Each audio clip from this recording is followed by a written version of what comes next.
Yep. All right, well then, since we can all hear the music, let's get the show started. If you guys are interested in earning a DM inspiration point, I would love to see a recap roll into chat.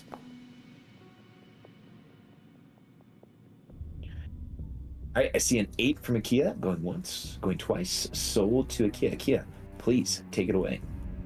All right. Let's see.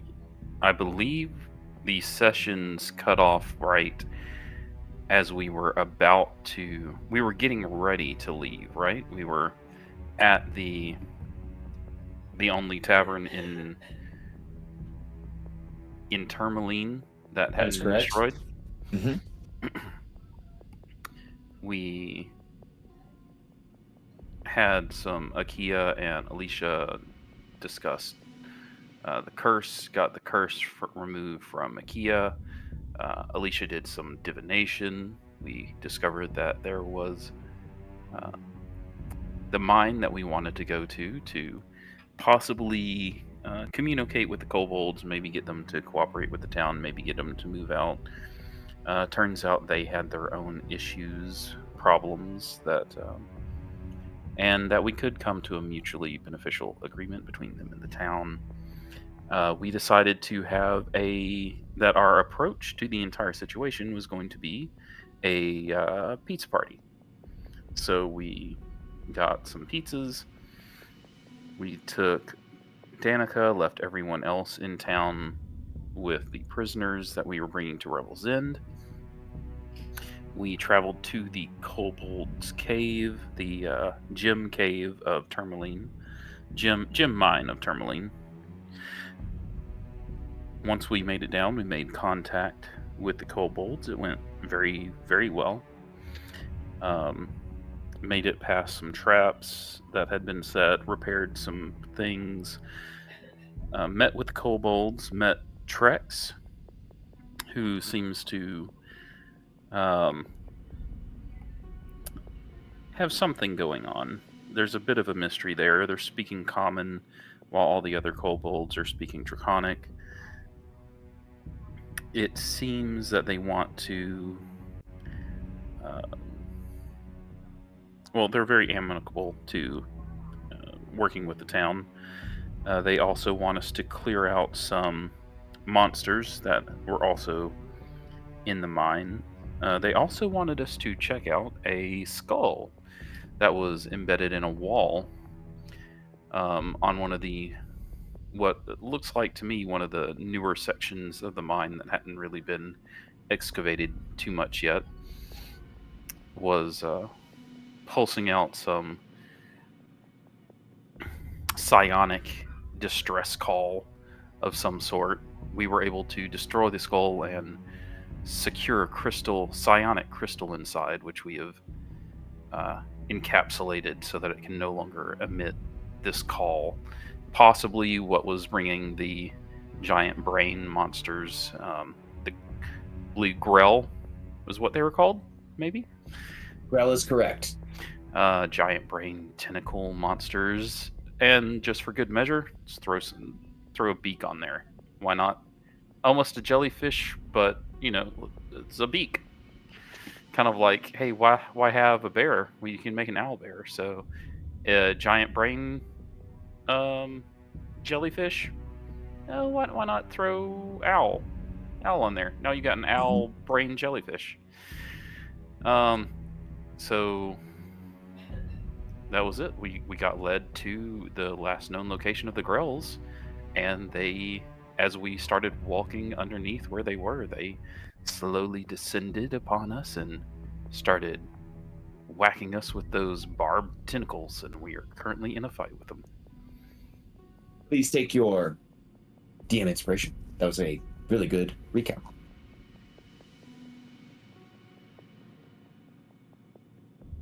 Kobold Pizza Party.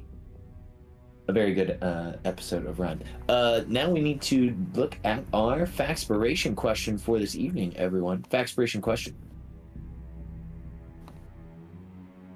Would you rather lose your sight or your memories? Assume Neither can be recovered by any means. Let us begin with Evilis, Lotus. Tell us, would you rather lose your sight or your memories? See, that is a tough one because, being a pure spellcaster, about like 95% of spells say you have to be able to see who you're throwing the spell at. But she doesn't really want to lose her memories because even with all the trauma that she's experienced, she still has a lot of good memories, of her mom, her best friend Diamante, and of course Watto and the rest of the party. So it is kind of tough, but I don't know. It's like both like meta wise and even like in story wise. I think she would rather like lose her sight, if only because like if only then she might try to find some way she could become like Daredevil.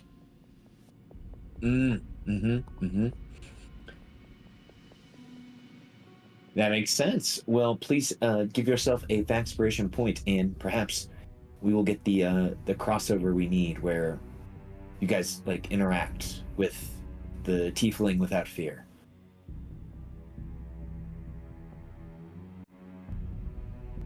All right, let us ask Alicia the same question. Alicia, would you rather permanently lose your sight or your memories? Oh boy.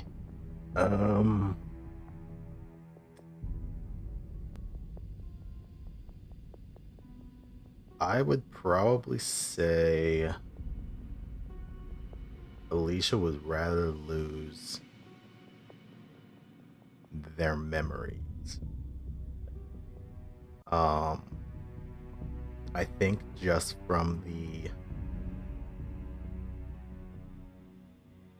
the joy that they experienced when the sun was still around is something that they just don't want to lose if they were to lose their sight.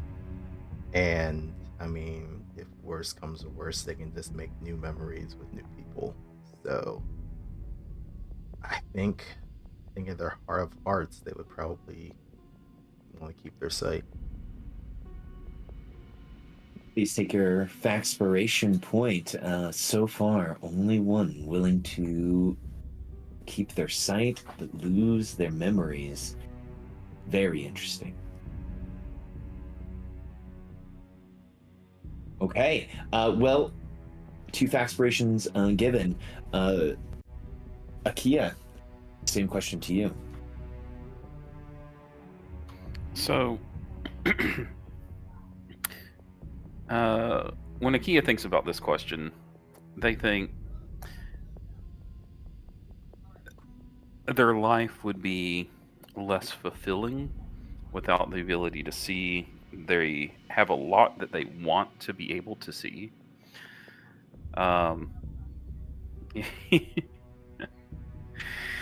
Right. Um, they want to be able to invent things, read schematics. There's a lot of things that they want to do that they need their sight to do, but they also feel like if they lose their memories, then they're not really Akia number 13 anymore.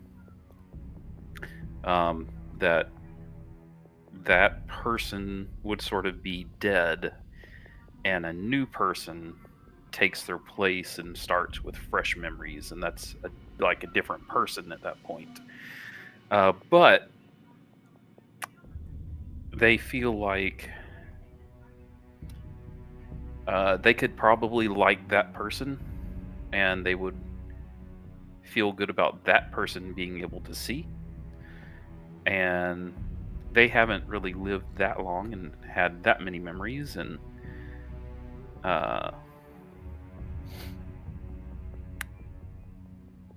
they would like the person that they are going forward to be able to experience all those things that they want to experience. So they would choose to lose their memories up to that point. Okay, interesting. It's a very like ship of Akia situation right now. When does Akia end and begin? With the memories, with their sight. It's very cool. Kia, please add a Faxpiration point to your character sheet.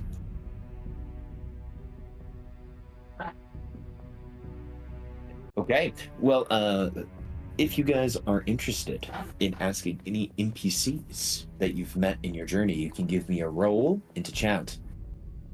Oh, I told you guys I ran into someone who said that looking into the sun is good for you, right? Like I told you guys about when that happened, Yeah. right? I think I missed that. Yes, like I said, it was during the eclipse, and I was walking by him. I'm like, "Hey, did you get your sunglasses?" Because it's like just the casual conversation piece. And they're like, "Oh, that's a conspiracy. Mm.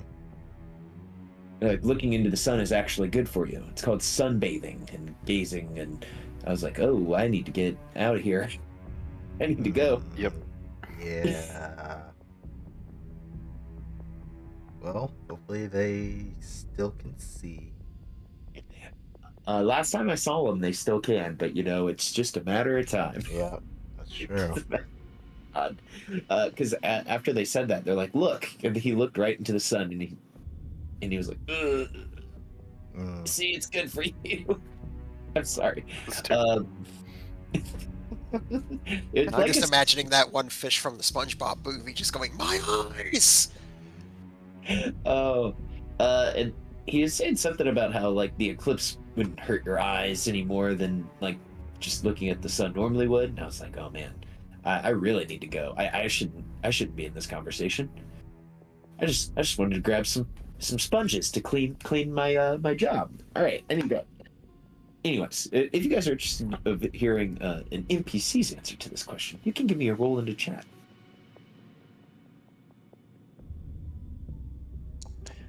Okay.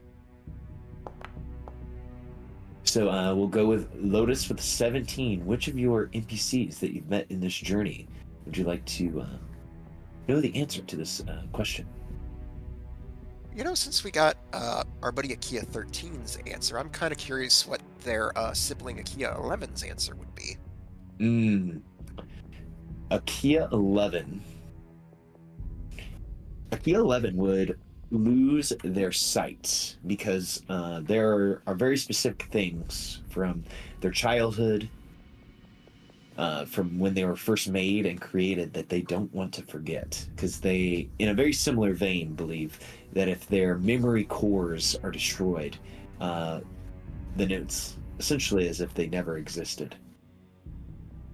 And their goals will never be able to be accomplished if said cores are destroyed. So they will lose their ability to see so that they can complete their goals.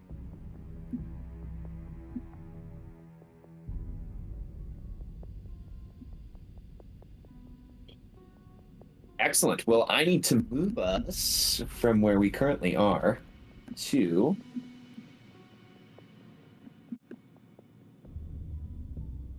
the gem mine map. Give me one moment to do so. And last week I wrote myself a note that Akia was stealing going into the next round after that first round of combat. So I'm going to put on a little bit more dynamic music here, and we will get this fight started.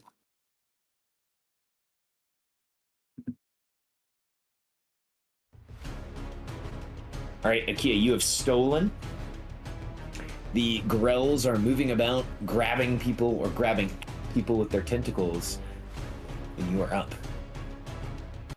All right.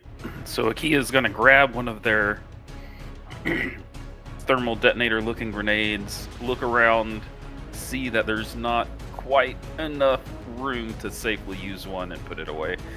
And is then going to punch at this one that is near death.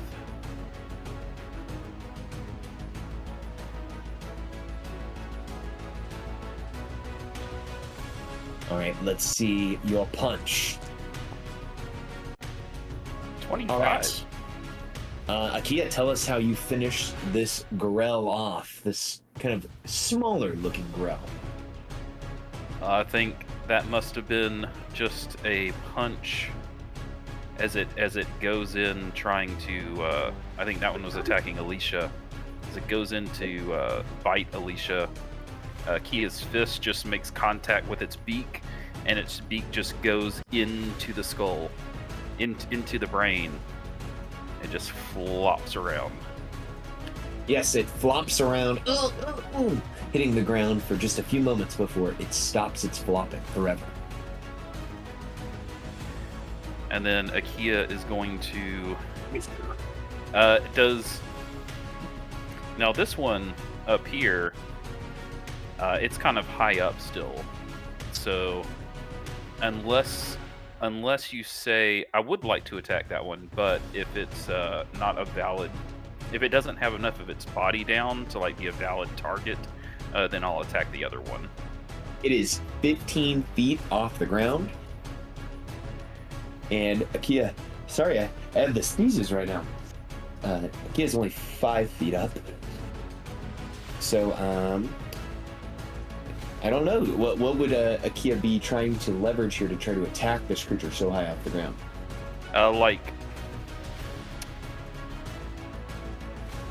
I didn't know like how solid its tentacles were. Like if I could punch at its tentacles.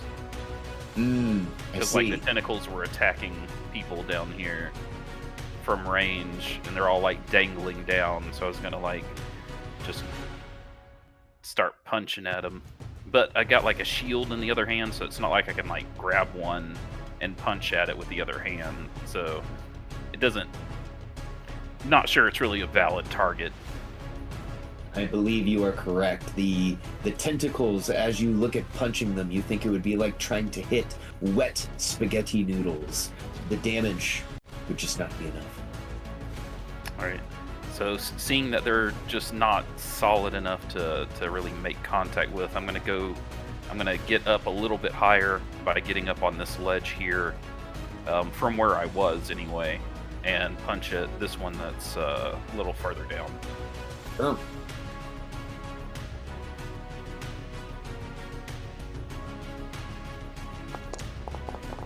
A 15 will hit the direct decorative grell, and this is thunder damage. And you know these creatures are vulnerable to thunder. All right, and I'm gonna taunt it in my weird thunder gauntlet tauntiest thing ability. Absolutely. It's not gonna like it. Yeah. Well, it doesn't like it. Now it wants to just hit Akia.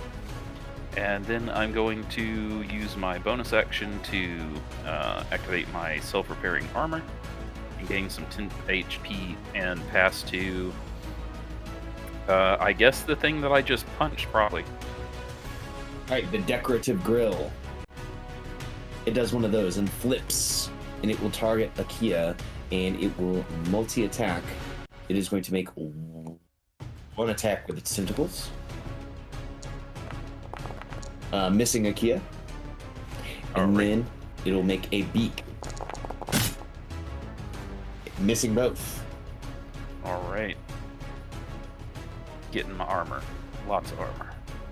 Alright, it makes 2 attacks. Missing, it will pass to the Grell Patriarch, which is this big floating brain-like monster. It's got Alicia wrapped up in its tentacles. The creature, it is going to throw a huge, what's it called? Turd in the punch bowl, and it begins to shoot fog out of its mouth as it puts out a fog cloud into the area.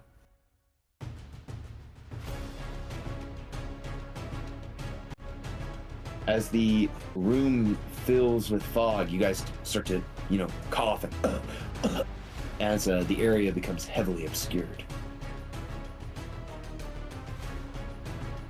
That is its action for the turn, and it will pass to Lotus. Lotus, you're in fog.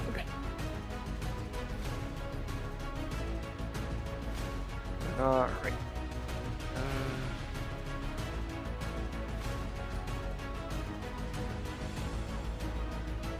Here.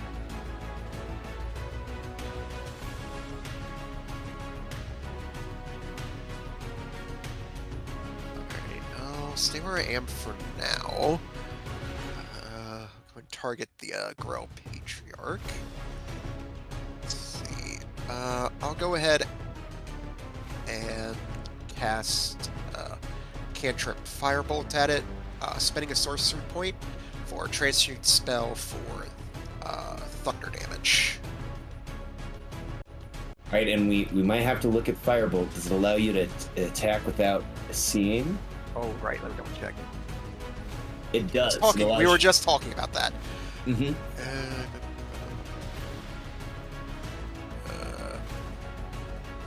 Tell you what, it's a cantrip, so I'll just go ahead. Okay, you hurl a mode to fire at a creature or object within range. Make a ranged spell attack against the target. On a hit, takes 1d10 fire damage. A flammable object hit by this spell ignites if it's being worn or carried. Oh yeah, you can attack in a heavily obscured area with Firebolt. Gives that attack. Alright. A 22 will definitely hit. And this was transmuted to Thunder? Correct. Oof, okay. Well, the Grell Patriarch has to make a DC 19 Constitution saving throw. It definitely fails, and its concentration ends on Fog Cloud. I would say, as the fog cloud fades away and Lotus sees it make contact, she remembers a scene from one of her favorite movies and says, "Get away from her, you bitch."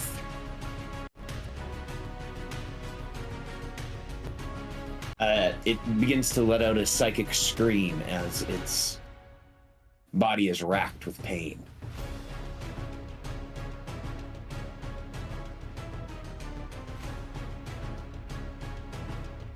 Alright.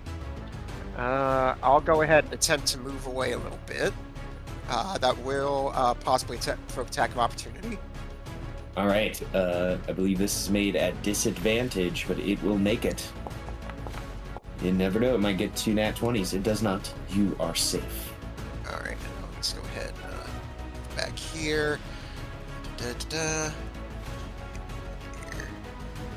Let's, yep, move through ally space here. Get behind Gaiman, and then I guess that would give here.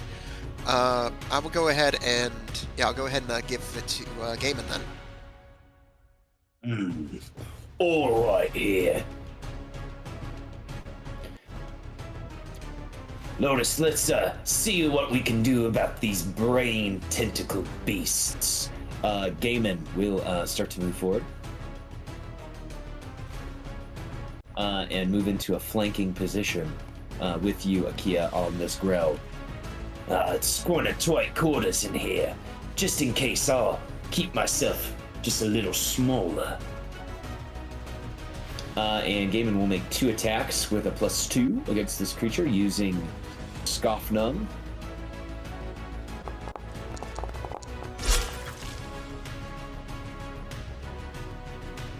His first attack hits, doing full damage, and then he will attack one more time.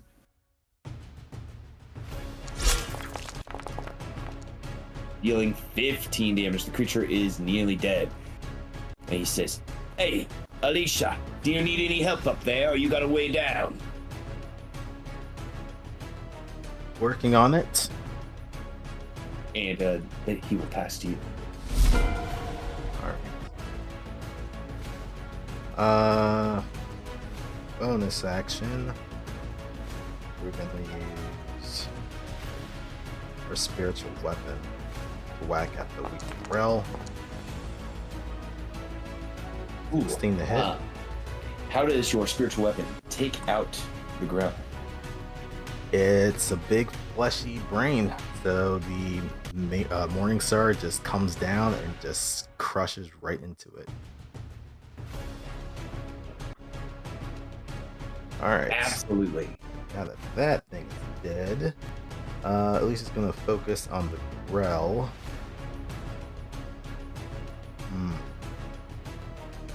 It's weakened. They're going to cast Toll the Dead. That is not supposed to be all that. That's Okay. impressive damage. It took everything together.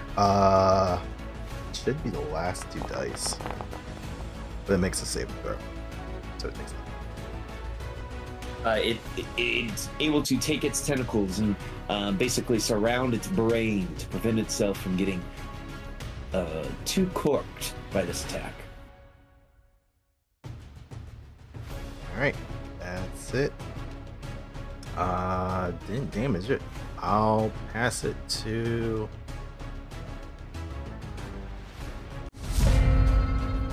I'll pass it to Game and see if he can yank that thing down. Okay. Gaiman looks around and sees that there's several maybe potential handholds around this cavern. And he says, I've got no idea. And he runs 20 feet over here. And he begins to climb up. So using 20 feet of speed, he climbs up 10 feet up the wall. So you guys see him basically begin to climb up, his sword in his teeth. And he looks over at Alicia, and he jumps off the wall, making a diving grab at Alicia to see if he can't pull Alicia free from the tentacles. He's gonna make an athletics check. That wasn't what I was thinking of, but... Rolls 15. Let's see here.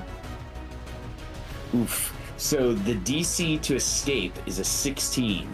Do you guys think that Gaiman would succeed at a cost or try to boost this in some way? I would say if I know Gaiman's player, he definitely would. But I hope he doesn't. I hope he doesn't hate me for saying that. I think you're right. He will succeed at a cost. Okay. It's a bad luck spiral. But he is able to free Alicia from the creature so that she is no longer held. And he has you essentially in his arms, lands down on the ground. There's a huge thunderclap as his feet kind of make small impacts into the ground. And he frees Alicia as down to the floor. And he looks up to the beast. We're still 15 feet up, and Gaiman is now on the ground, and he is just going to throw... I was going to say a javelin, but he doesn't have a javelin.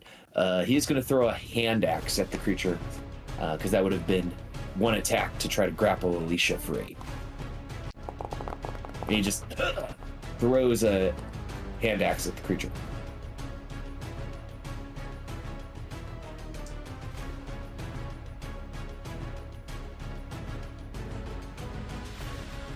Okay, that was successful.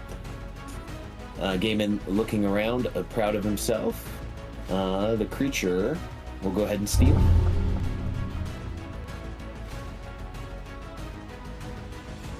Let's see here. The creature is 15 feet high. So you guys see the creature begin to float towards this part of the ceiling. And it is going to do a multi-attack. And it is going to fire its lightning ray twice. It is going to shoot one of its lightning rays at Akia, missing. And then it is going to fire a lightning ray at Alicia. Missing. So these just two crackles of lightning shoot out of the creature's beak, breaking apart rocks as they make contact, to no avail. And the creature will go ahead and pass to Lotus. Alright. I'm going to need to get a better angle on this guy. So up here. Then.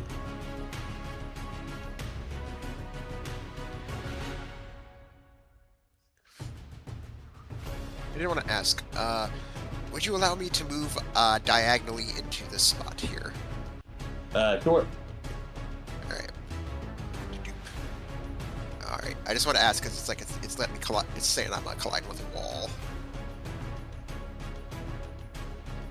Oh, let me look here. Oh yeah, I can do one of these guys. Where are this guy's body here? There you go. Alright, thank you. Alright, so I'll pop over here.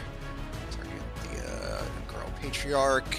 And once again, throw a firebolt at it, and spending a sorcery point to transmute it from fire to thunder damage.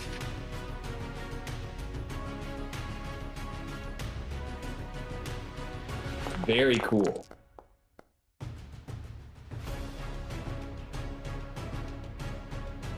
A 12, however, will just barely hit the creature. So, Thinking, it's still kind of early. But, you know what? I'm gonna go ahead and let it ride. right, the creature is bloodied. So now that the creature is bloodied, its trigger ability will activate. So it can use its reaction to move up to its speed without provoking opportunity attacks. It will then take the hide action as it does its fight from the shadows. So it will move its speed, which is kind of hampered by this opening. And that's as far as it can move. It could try to take the hide action to maybe hide from some people who can't see it any longer, which I don't think is anyone.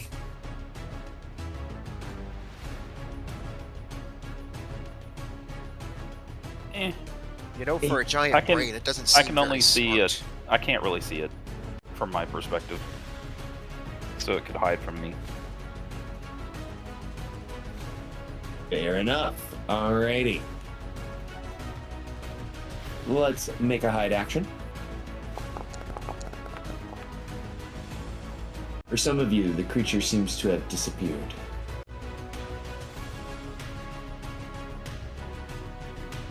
That did take its reaction. Alright, Lotus, it's still your turn. Alright, I'll go ahead and stay where I am and pass to Akia.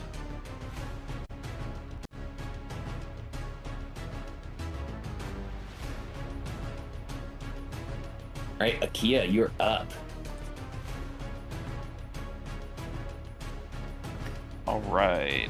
Let's see. Not a whole lot I can do.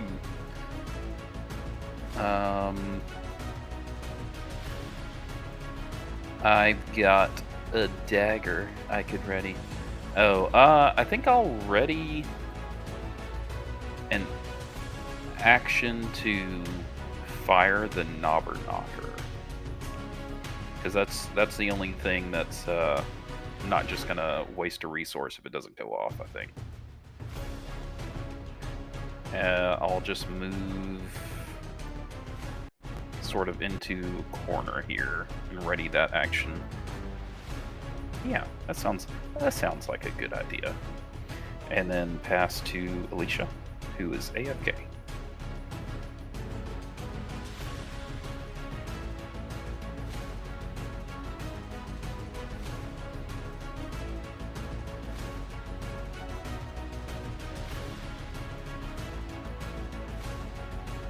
We'll pass them and we will wait for them to come back here in just a moment. Oh, they are back. Alicia, you are up. Alright. Oh,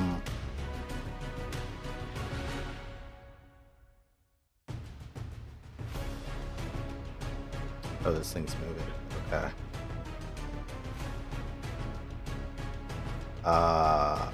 But then would I be able to see this thing? I see it made a stealth check. Yes, it was able to move, but if it's still in your sight line, you're able to see it. Okay.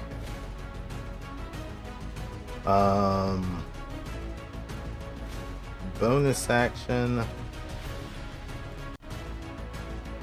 Gonna move the spiritual weapon. How high are these ceilings? 20 feet? They are about 20 feet high. Okay, I'll move the spiritual weapon just above the creature, so the full 20 feet of movement. Then coming down on top of it.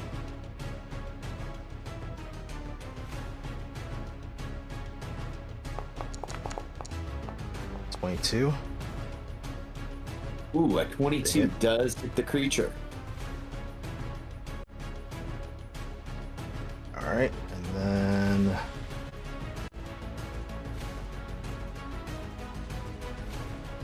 we'll try it again. Wisdom save for the creature. All right, here we go.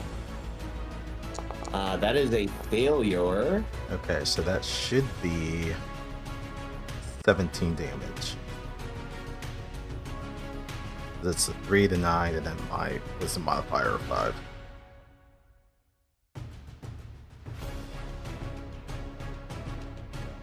And it takes full damage from necrotic, so it takes 17 damage. Alright, and I'll stick on my position. All right, going into the 4th round, the Grell will steal.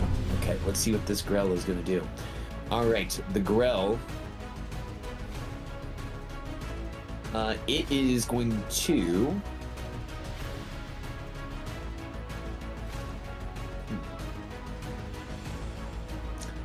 It's going to fire a lightning bolt, as in the spell, downward at Alicia and Gaiman. So a lightning bolt streaks out from its body.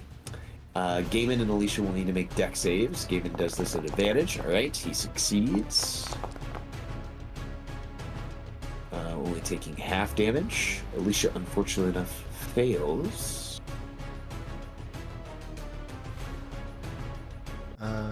I'll escape damage. All right, Alicia takes the full damage. Boom! And she gets hit with a lightning bolt. Makes the save for Bless. Alright. I believe that it would no longer be hidden from me, and my readied action would activate. All right, give us that ready action.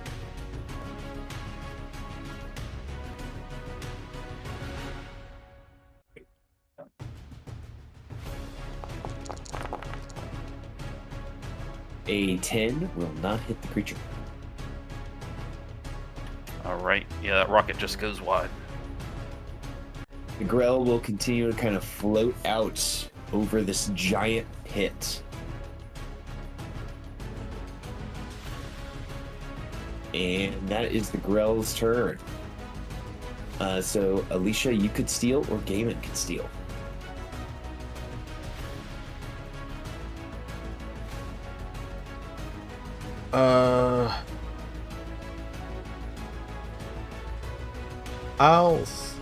I'll take it.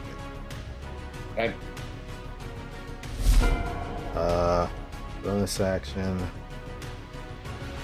Move the spiritual weapon. Chase after the creature.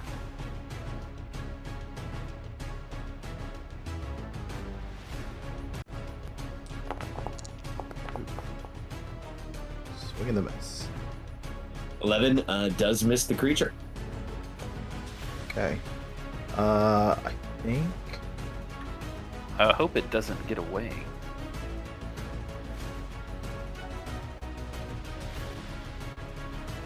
I'll just use a first level guiding bolt at it. Oops.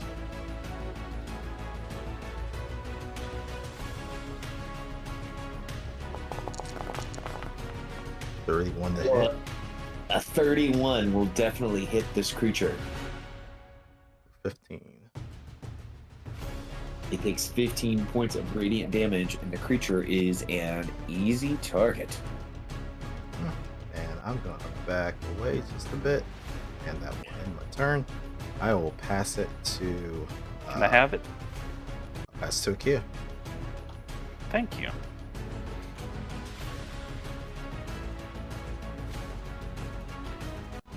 Run and jump over here, seeing the target. Akia doesn't want it to get away.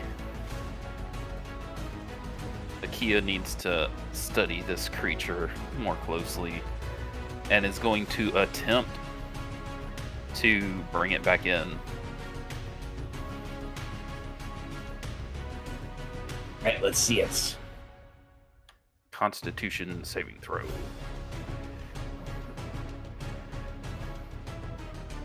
As the little Kumakyus try and pull it through a portal and back into the room.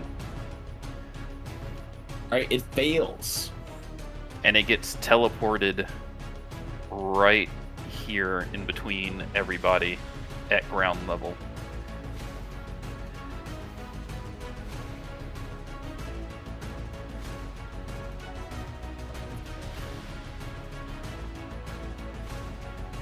And then I pass to Gaiman. Or, unless Lotus, you want it? I'd say give it to Gaiman. He's, he's got the melee hits. All right. Alright, Gaiman says, "You're not going anywhere, creature."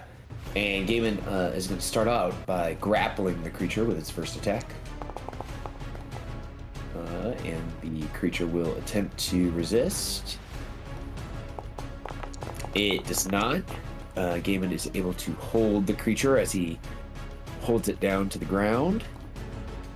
Then Gaiman says, "Time for the 1-2 buckle your shoe maneuver." So he grapples the creature, and then he attempts to knock it prone.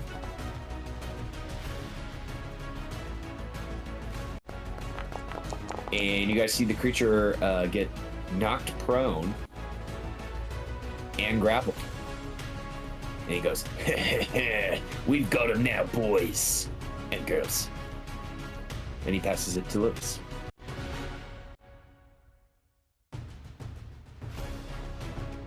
All right.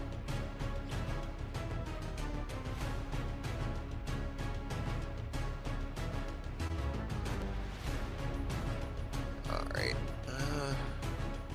Yeah, I may as well since I'm. Yeah, I may as well just back mid. It's like can't really do much of anything. So, all right, I'll just go ahead and take some movement, just back a little bit. This way. This way. Yoop.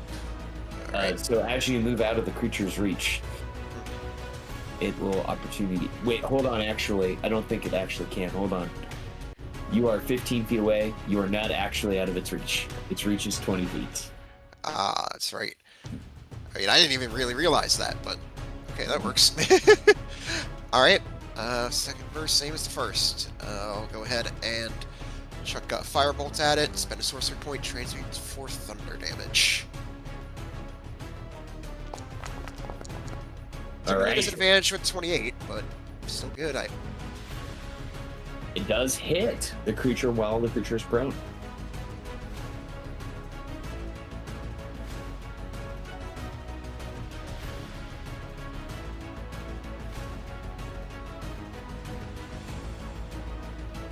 Remember, that is thunder damage. Yes, the creature is near death. I guess it could steal going into the next round if it wants. It shall. It is prone. Its easy target was used up on the last hit. It is not got a lot it can do, so it's going to target Gaiman, and it's going to cast Charm Monster on Gaiman.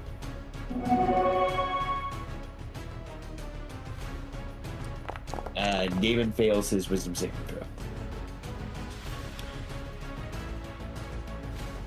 That's hilarious. So Gaiman, as he's holding this creature, just starts to say, "Now, boys, initially I thought this creature was, some sort of terrible monster, but maybe we should reconsider." I What? think Gaiman's gotten into the hag crystal again. As you guys can see, Gaiman's eyes are looking a little gloopy, as if he had just gotten to a cold, and he looks like a little slap happy as he's saying these things. Yeah, he would It's so funny. I guess he lets go of the grapple. So then the creature, after charming Gaiman, will then cast to Gaiman. And Gaiman looks at the creature, and he's charmed by the creature. He's not dominated. And he says, "Oh, I don't know if we should be hurting this creature anymore, guys." And he starts to back away, but he's gonna start to back away from the creature towards Lotus and say, "I don't think we should be hurting this creature, guys. Come on, give it a chance." And he will pass it to you, Kia. So the creature is no longer grappled, but it is still. All right.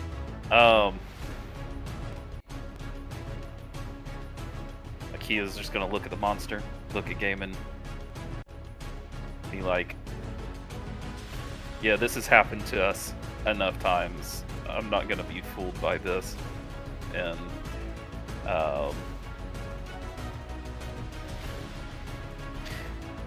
I think I'm just gonna go ahead and punch it. But Akia, come on, man, look at him. It's a harmless little brain. What could it even do to us? As he's like charged and singed from the lightning that just struck him. Right.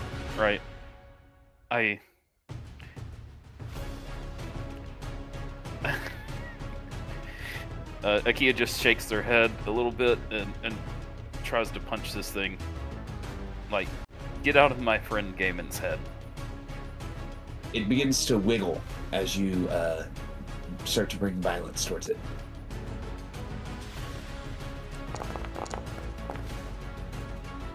Right, this is that advantage. That is a 26 to hit for 6 thunder. That deals double damage. The creature is on its last legs. All right. Like, yeah. Like, do I want to do non-lethal? I want to do the least amount of damage possible so I can get lots of pieces off of it. That sounds terrible. No, I'm just gonna hit it. Okay, so the creature gets hit with 24 points of thunder damage. So tell us, what happens to the creature as you destroy it?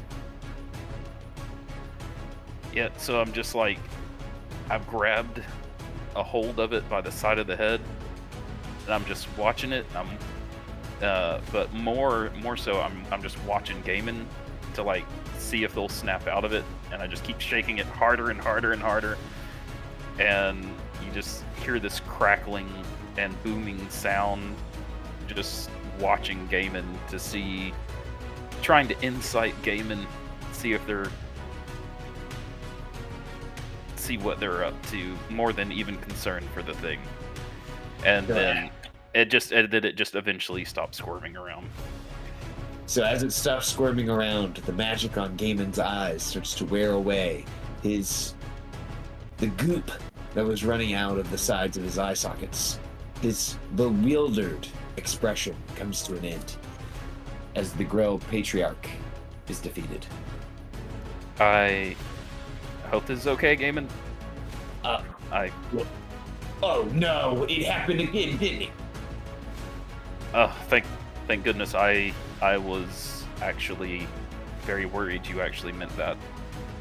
It nicked my brain in the middle of the fight when we were just about to win. Ugh, cheating bastard.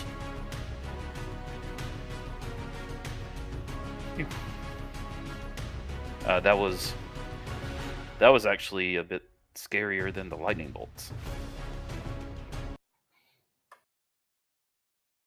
We were lucky that it just mildly controlled my brain. Imagine if it did the whole thing.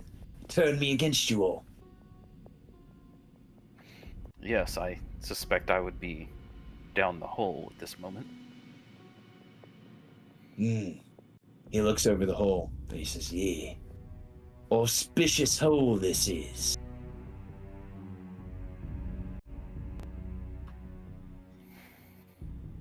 Yeah, I still wonder what made these holes.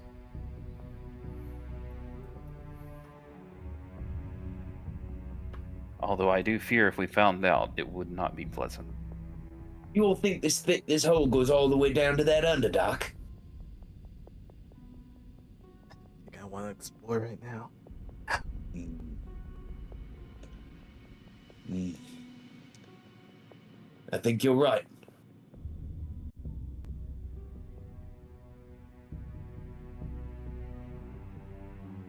Well, I am eager to take a look at these creatures. All right, so you're wanting to see if these creatures have any type of components that you can pull off? Yes. Alrighty. So give me a monster research check targeting probably the boss grill. That's the same one as the scouter, right? Looks like a scouter. It says monster research, so I guess that's right. That's correct. Please select your character token? Yeah, you have to have your character selected when you hit the macro.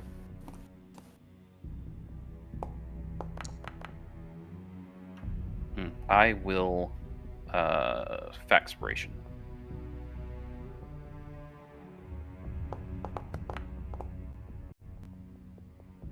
Alrighty, that is a success.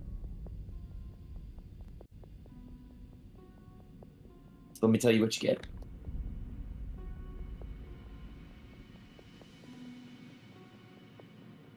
All right, the first thing you get.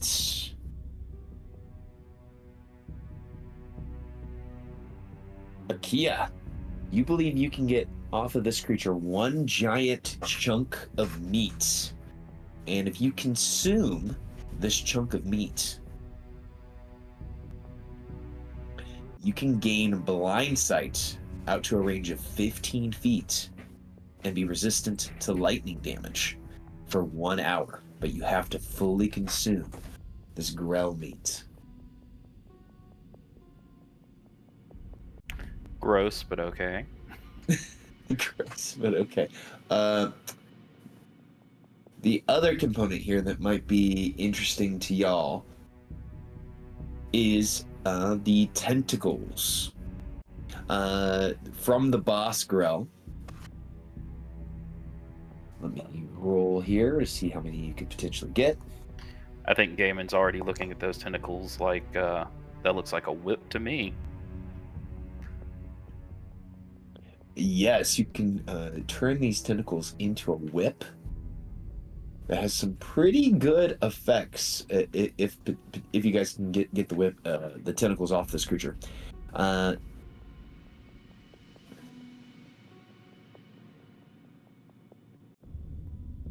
So the main thing that these tentacles can do is you can use them for ranged grapples. So in lieu of doing damage with the weapon, because a whip is a reach weapon, you can choose to grapple the creature and then kind of drag it in. Awesome.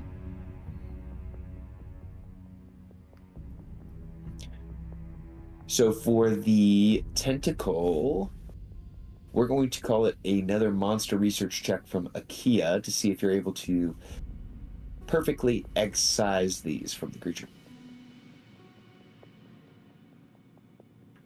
Okay. In the past, we had done the harvester kit check, but that's okay. I'm glad that it is okay. Give me that check. I will use my one of my 2 DM inspirations to roll with advantage.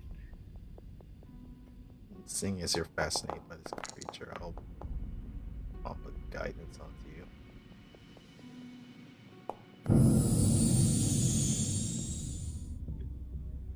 All right, so it's at an 18, it looks like. Or I should say it's at an 18. What's the D4 from the guidance? Let's see that. Okay, you can roll it. Did you say I could roll it? Yeah. Yep. Okay. Okay, that is a 15. I will use a processor overclocking to bump that to a 19. All right, you guys are able to recover 2 grell tentacles. So you got 1 chunk of grell meat from the big boss, and then 2 tentacles. Nice.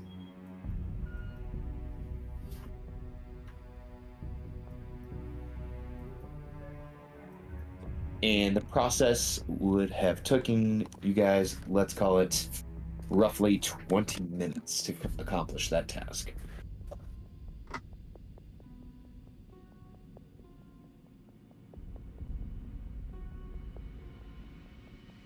Is it about 20 minutes?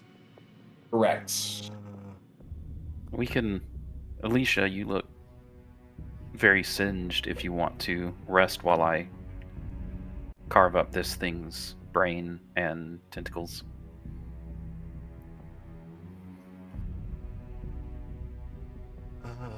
Yeah. I'll sit down for a minute.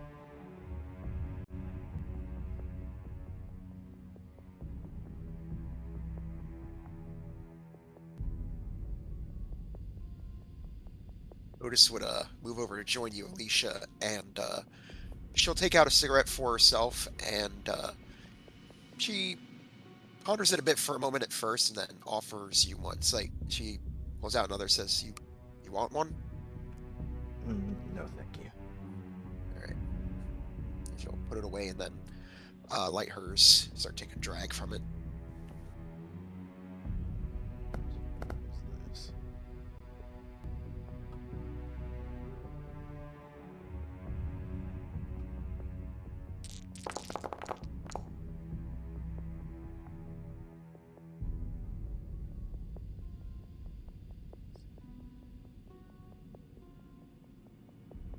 Alright, Akia, you get 9 hit points. Lotus, you get 7.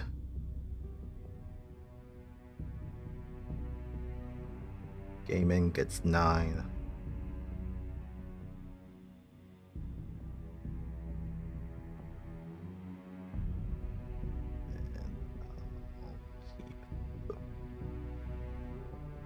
And I'll keep the rest for myself. Well, actually, hold on. Let's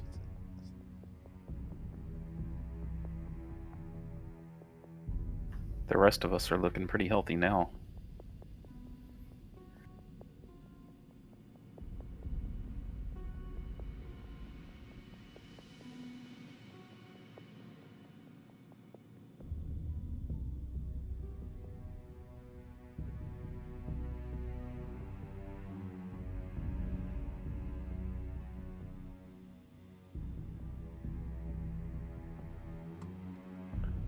take the rest of that 44.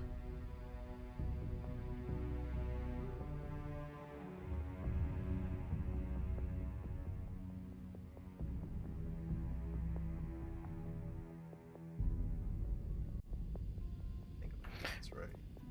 I think maybe one of the damaged tentacles Akia tries to jump rope with. It doesn't work very well. It just doesn't have that same type of feel that the beaded rope that they had at the brewery in Goodmead.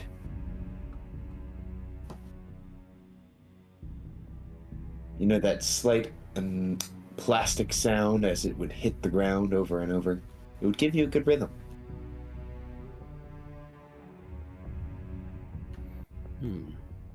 Experiment failed successfully.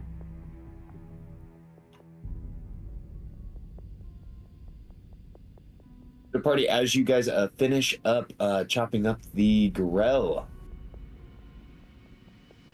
and of course adding some much needed hit points back to your totals, what is the party's next location? Where are you all going to head next? I believe that we were heading back to the kobolds. Revo is correct. We can inform them that we've killed these things. Hopefully that should help with smoothing things over with the townsfolk.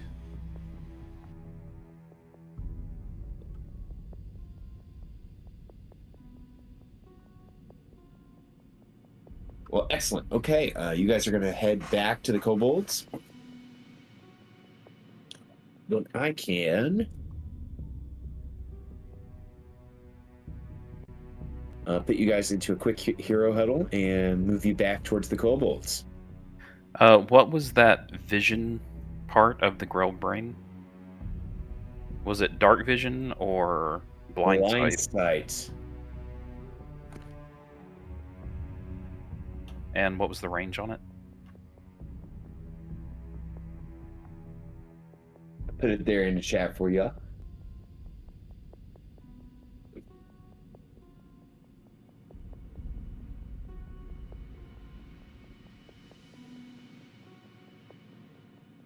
right, thank you.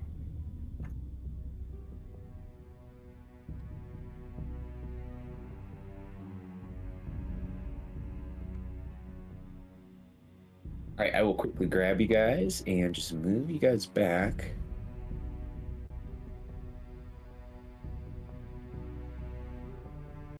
As you guys make your way. Oh, oops. I ran you guys right into a teleporter. As I move you guys back to the kobold lair.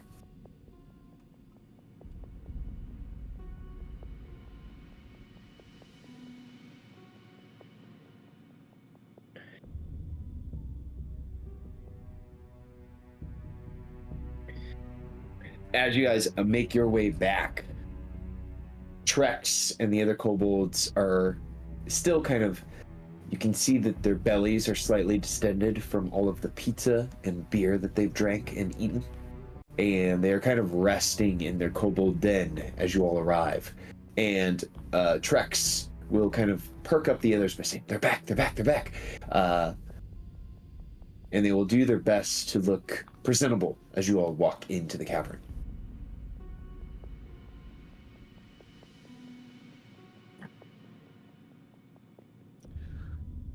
We have killed the creatures that had been dwelling below.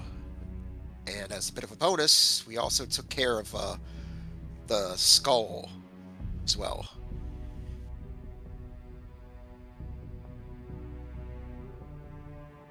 Trex will look to you all and say, why? Why? I did not expect you all to be so resourceful and so just outright skilled. You'll have to forgive me. I'm just a little bit shocked. He says this in common, of course.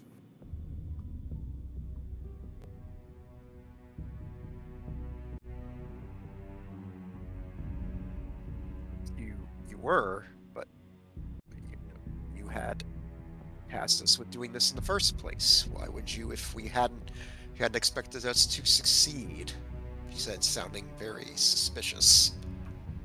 I mean that you took care of it so quickly, and you all looked so, well, no worse for wear, as if it was just an easy walk in the park.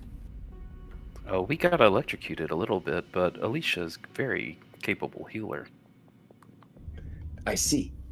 Look, giant tentacles. The other kobolds kind of gather around as Trex kind of moves further away from you in fear of the tentacles, as the other kobolds kind of like close in on you as if they are small children to take a closer look at these giant tentacles. Akia just sort of wiggles it around like a fish. The kobolds all throw their arms up and begin to sway from side to side as you give them a object to focus on. Oh, that reminds me. And I will take the scrap metal out of my inventory, as I have turned it into just little clicking, very, very rudimentary fidget toys. And I am going to hand them out to the kobolds, and they're just like little flippy things that just click when you do them. They're nothing crazy. And I'm like, look, you can click this, and it's fun.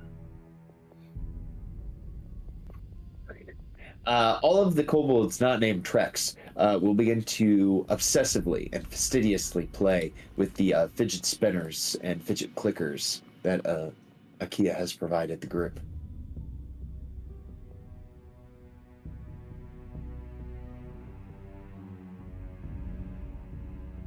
Trex, you seeing him, he has his own kind of object of obsession as he is kind of messing around with this satchel.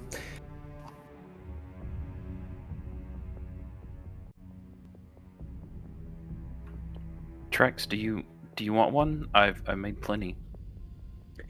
No, that is quite all right. I don't believe I need such a device.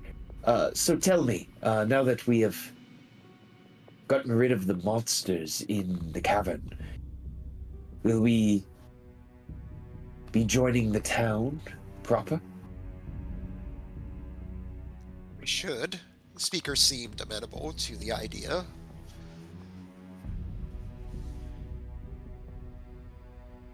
Well, that is glorious, and I'm excited for the expansion of my people into these, well, more civilized and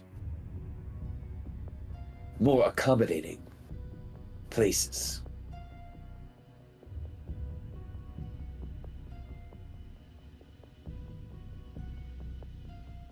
Would you like to come with us to the surface then? I think it would be good for you and the speaker to discuss the terms of the arrangement. I would, and my fellows will be coming with us, of course, and we shall travel out of the darkness with you. I kind of like it in here, except for the big holes. They kind of. Yes, the others have communicated with me in such a way to make me believe and know that these could lead all the way down into the Underdark. Otis looks over at the various scaffolds and just sort of mumbles under her breath about OSHA violations.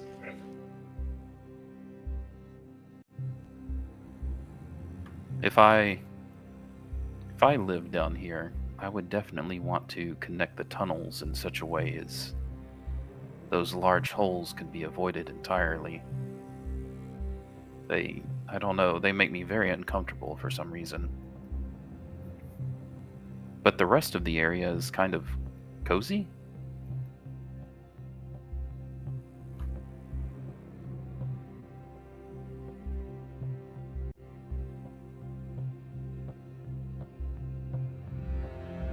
Yes, you could say that. It's quite a cozy place to live. However, I do wish to keep my people safe, and I think the best way to do so is in the town proper, away from such primitive living quarters.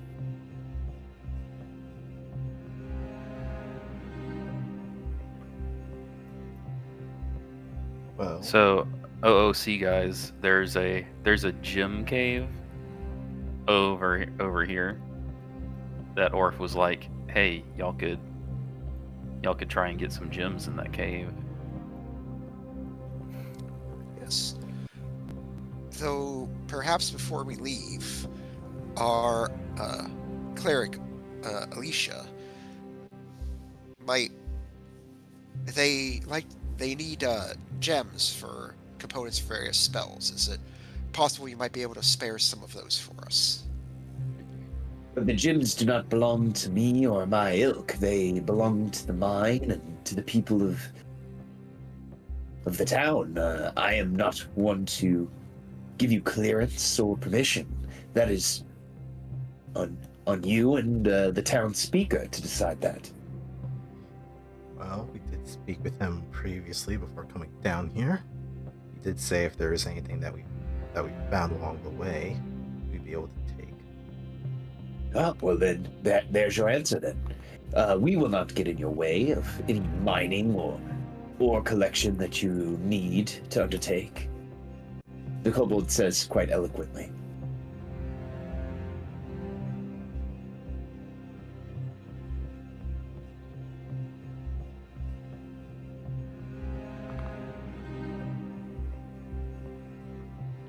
Well, I think I'll go wait over in that area until y'all are done talking. And Akia will move down to the southeast area.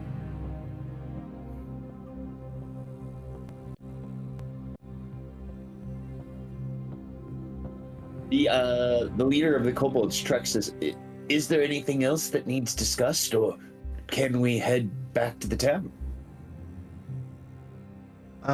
Probably should give you fair warning. The settlement, as well as a few others, came across some trouble recently, and they're in the midst of rebuilding. I see. But with someone as crafty as you, I think your talents would be appreciated. And Alicia is very much looking them in the eye. The creature will look just slightly uncomfortable with the direct eye contact as they start to kind of shade away. Oh, I'm just a humble kobold, trying to find work wherever I can. I don't want to upset the balance of the town or, make myself out to be a big hero or try to do any grandstanding. And they will attempt to do a deception.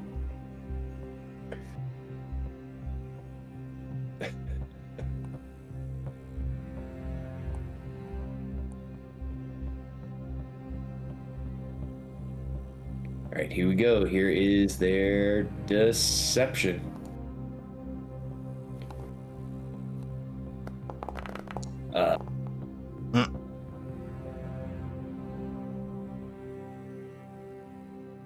Alicia, you can attempt to defeat their deception with an active insight check. But I believe your bonus might be higher than a +7. My bonus is higher than the +7. The +8. So yes, you see that they were trying to do a deception. Oh, nonsense. Don't sell yourself short. For a kobold to have grown wings, that's quite the evolutionary feat, I must say. You have to at least be quite powerful. And Alicia will kind of just like walk around them, just kind of admiring their evolution, heavy quotes. Yes, Alicia, you can see that the wings are clearly made of sticks and paper and other kind of MacGyvered materials to make these. Trex looks a little bit sweaty as you're looking at his wings.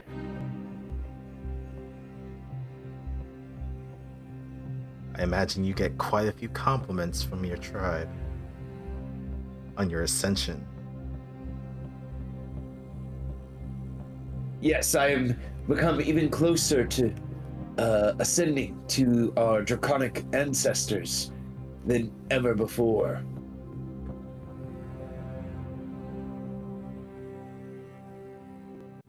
Though I find it a bit puzzling that when you were speaking with some of them earlier, it seemed that they were a bit confused.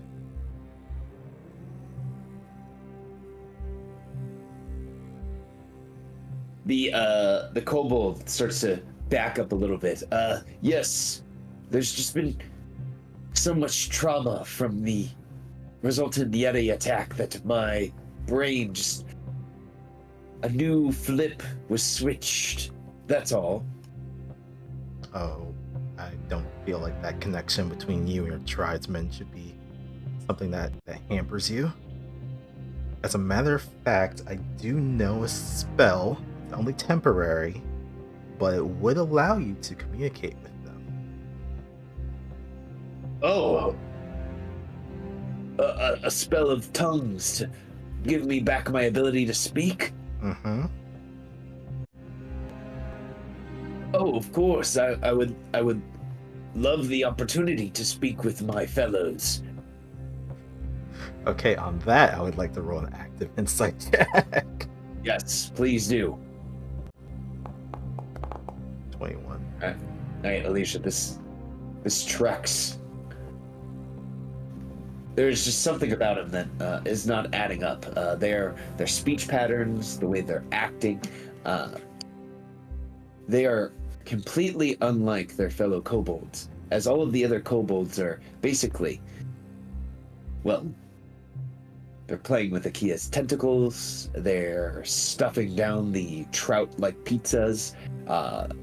This person is acting like a haughty merchant, or something along those lines, where they're just acting more important than how they should. This is no kobold, or at least a poor rendition of one.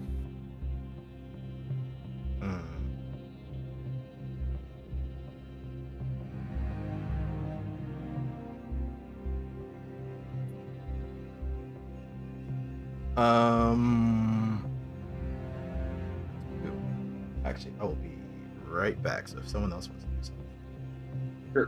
go ahead.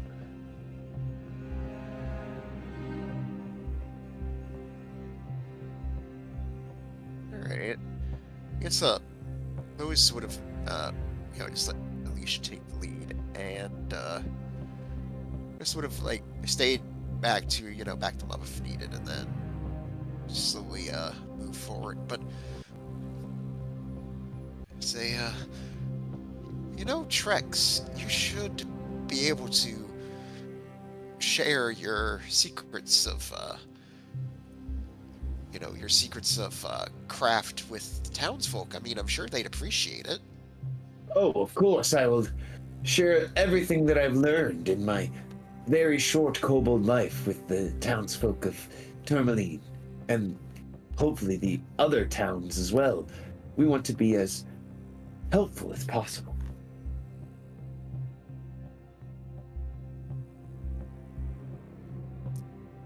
Well, of course. I mean, you certainly would. It's with everything that's happened.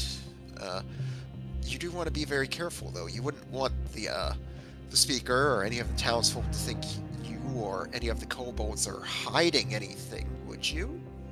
Of course not. We're the type of people to keep our hearts on our sleeve and to play everything as straight and narrow as possible.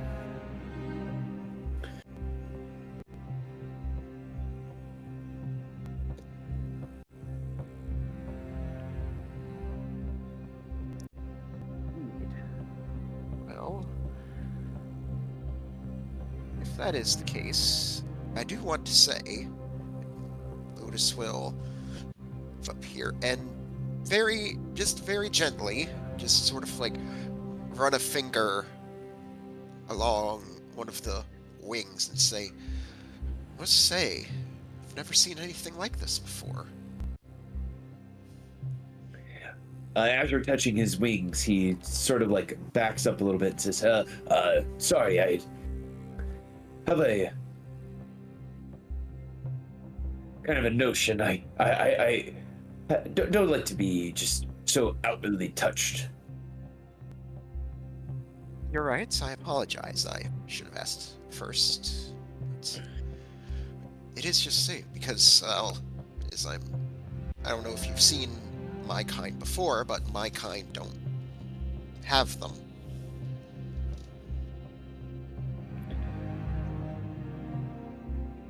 Yes, maybe one day you can, too, have yourself a set of wings. Well, maybe you could help me with that.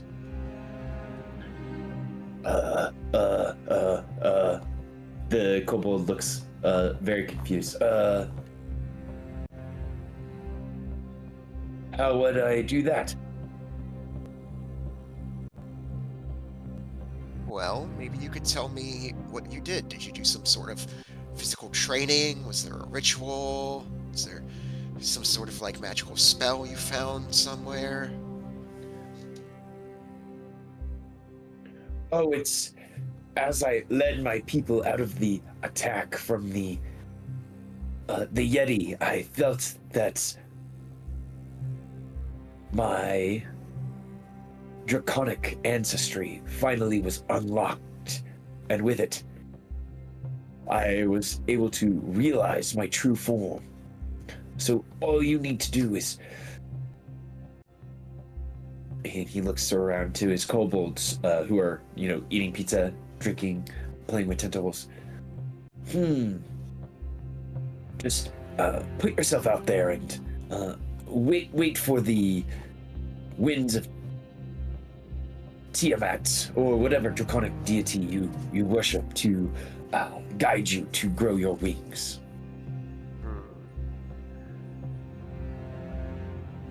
She hears that talk of like, draconic potential and other similar such things, and like, there was someone who told me about my potential, and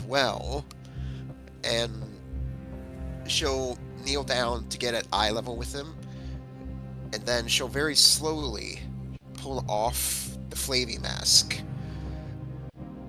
with making a big show of it, letting the scars and the burns and everything show up very slowly for him. And her voice starts sounding a bit more raspy, says, "They did this to me." The creature kind of screams, like, "Oh!"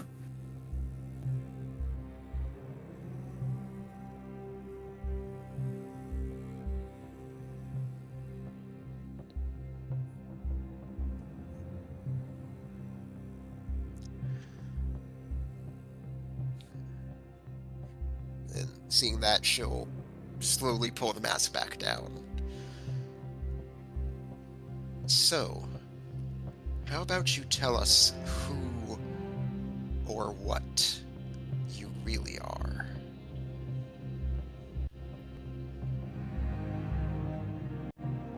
All right, give me a persuasion check with advantage, or it could be intimidation. I got the bigger bonus for persuasion, so I'll go ahead and go for that. 27. The creature will look to you and say, "Fine, fine, fine." And the kobold's eyes kind of roll back into his head, and his mouth opens, and from inside the creature's mouth, a apparition rises. A ghost comes out of the kobold.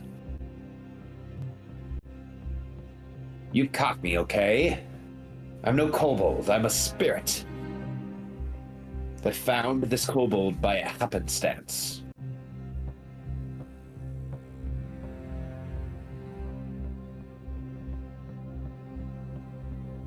Great.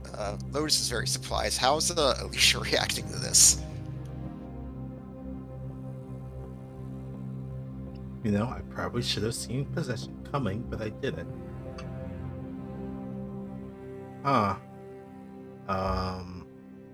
Well, I guess how are the other kobolds paying attention to this conversation, or? The other kobolds are still busy playing with the fidget spinners that Akia sport. Okay, perfect.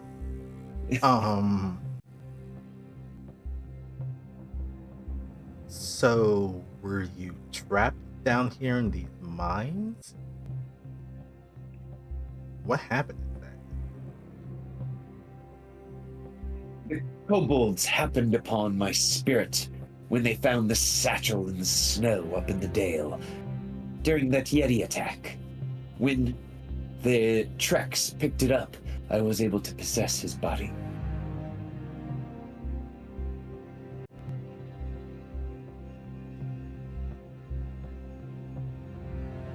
My name is Janth Alawar. I was busy cataloging the flora of Icewind Dale when, well, the same Yeti that attacked these kobolds attacked me, decapitating me. Oh. I'm sorry to hear that. Yes, don't lose your head over it, but you have to believe me, I don't have any misguided deeds in my head for these kobolds. I just haven't passed on yet to the next world. Do you happen to have an idea of what would accomplish that? Or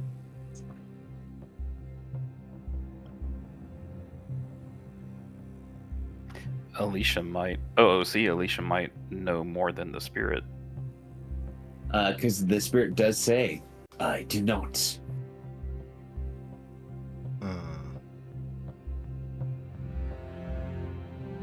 Would you mind if I take a look at your satchel?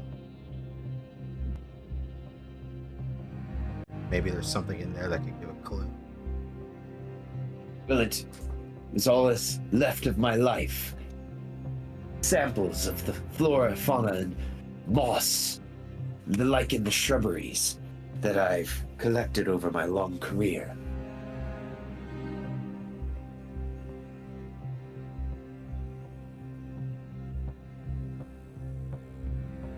Is that permission to look inside of it, or? You will have to give the spirit a persuasion check, as he is holding it kind of away from you. Like, don't touch my stuff. Oh, okay. Here's a +1. A 5. The creature looks to you and says, no, this is my satchel. I can't bear but only myself touching it. Okay. Well, You know, go ahead. Lewis will rubber chin. Like, there is something I'm curious about this whole possession thing. Like, when you're in there, like, is Trex in there as well, or how does that work? Well, I put Trex, his mind, to sleep ever since I took over. I've been the driver behind the wheel.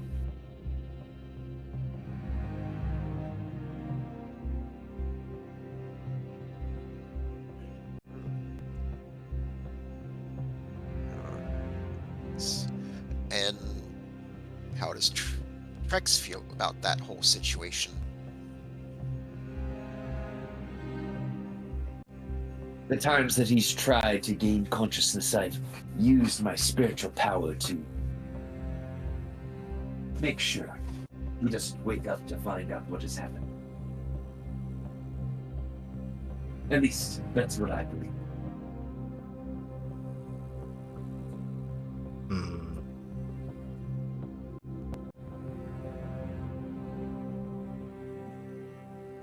So, what are your intentions to still remain in this kobold's body? I want to finish my life's work, of course. Cataloging the flora of Icewind Dale.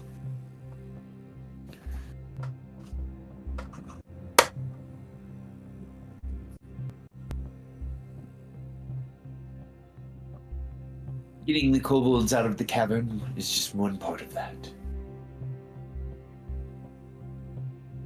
I see. Would I need to roll another insight check, or would the previous roll ride? The previous roll can ride. You believe the creature is telling the truth about that. They do want to catalog Icewind Dale's flora in totality. But you think that the creature is maybe hiding something. Right, let's do with that satchel.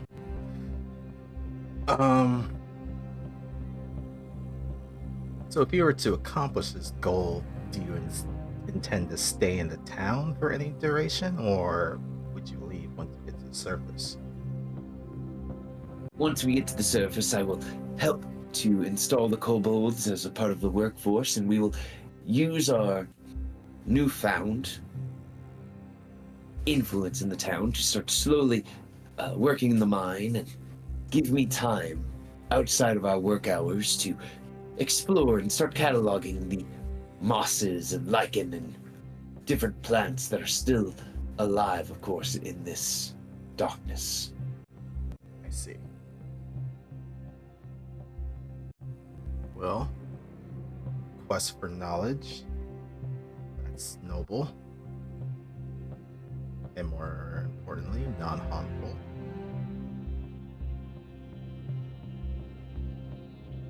Yes.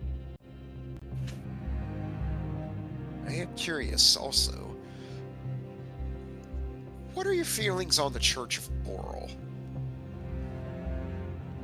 I have no real opinions about the Church of Auril or their followers. I do have opinions about Auril and plunging our world into darkness. It makes me cataloging the species of flora here in Icewind Dale much more difficult, seeing as how they are now hidden in ice and snow, or dying one by one, without us even having a chance to potentially rescuing them.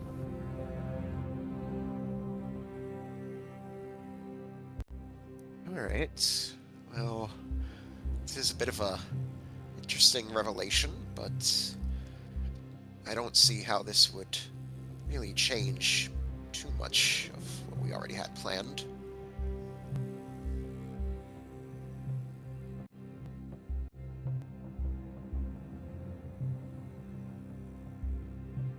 Well, will you all let me stay inside of Trex's body?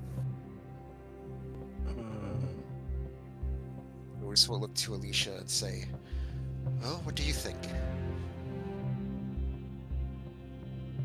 I shouldn't make this a habit of letting undead run amok.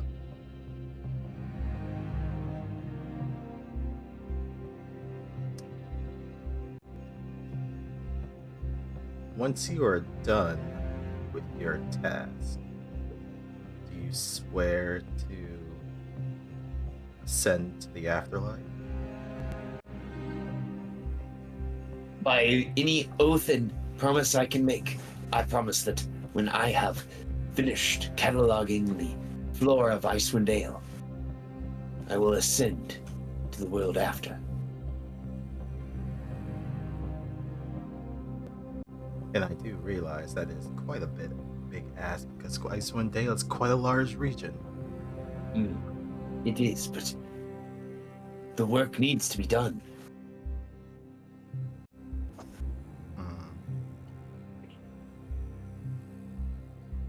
Well, I have no problem with it, since what you're doing is for scholastic purposes.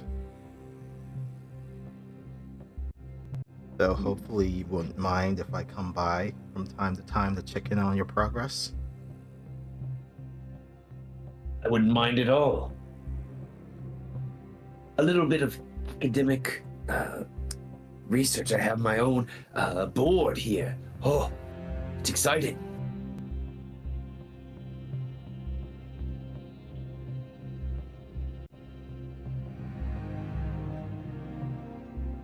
Well, I guess if the kobolds are ready to go to the surface, I am.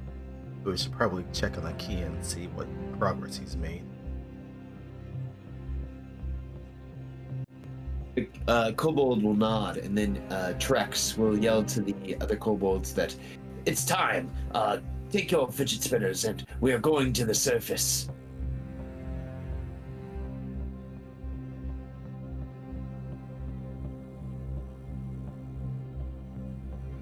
In Draconic, the other kobolds will kind of sigh as it's time to move on, and they will start to slowly pack up their stuff.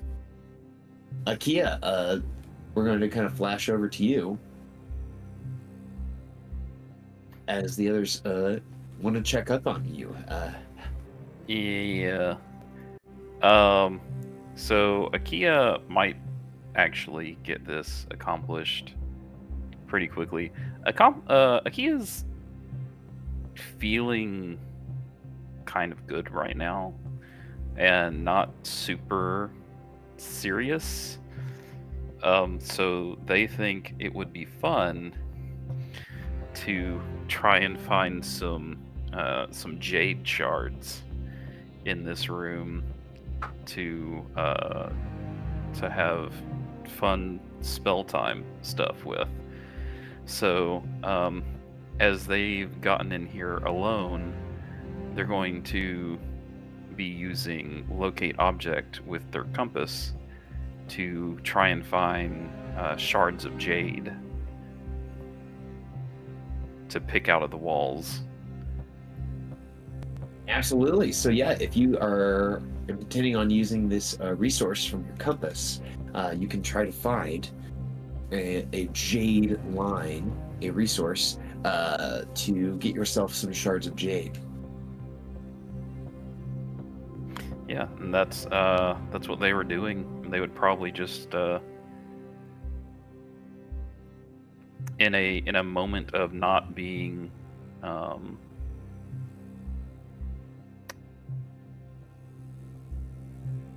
super practical.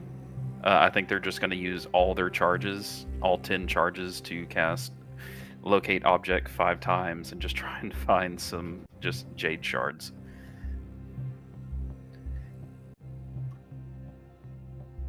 Yeah, and it even says in there certain kind of apparel, jewelry, furniture, tools within 30 feet, all that stuff. Okay. So we will say you find 5 jade shards with your casting. All right.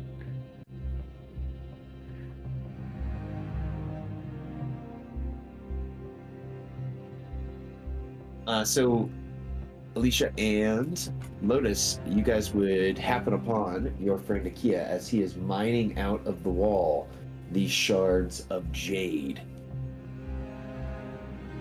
Yeah. So you'd just see Akia probably just looking into their palm, looking at something tiny in their hands, and just doesn't really show on their face that much, but they're just kind of happy, having a good time. Seeing this, Host will actually smile and say, like, "Oh, Akia, hope we're not interrupting anything." You are, but that's okay. I actually, I think I'm done. Are you sure? Yes, we can go. All right. But before we do, Alicia and I noticed something interesting about Trex, and then we'll give you the rundown as to what we discovered about them. Oh. That is a bit disturbing.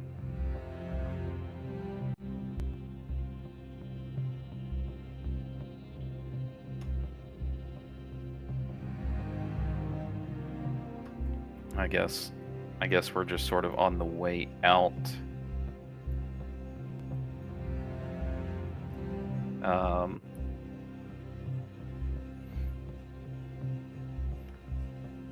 I think Akia would probably keep their thoughts to themselves about it, but just kind of say that's disturbing.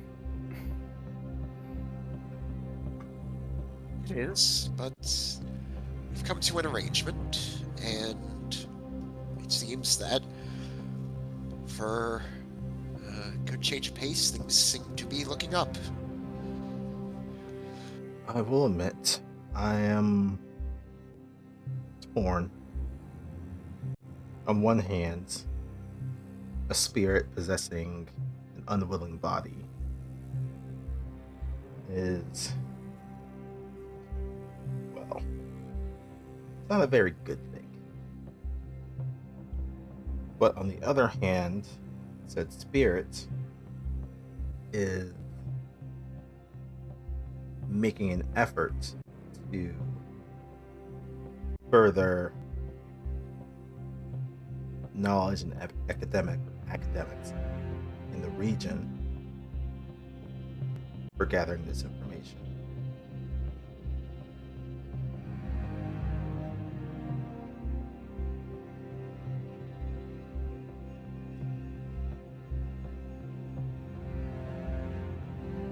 That is a fairly heavy moral quandary.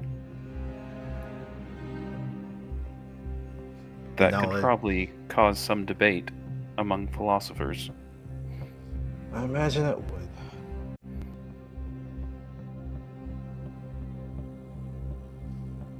But I guess for now, if Rex is, or I guess it's not even.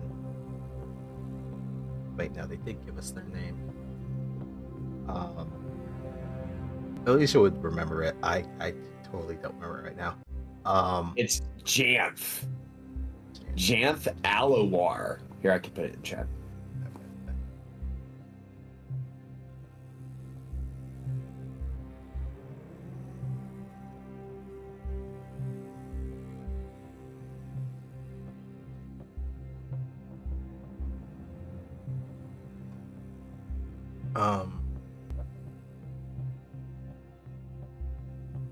This Chant individual, if they do adhere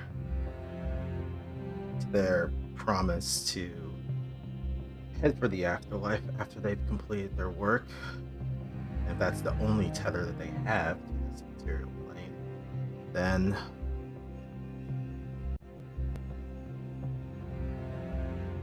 I don't know, still torn.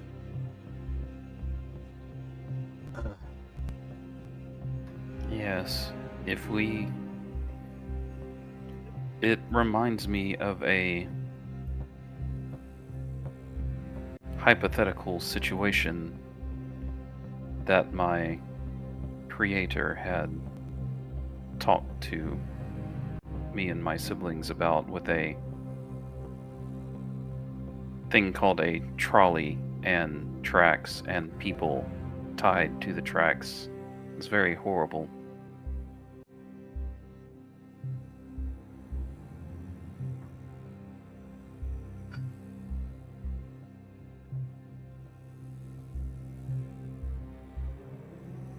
Well, I guess for right now, we should at least head up and speak with the town speaker.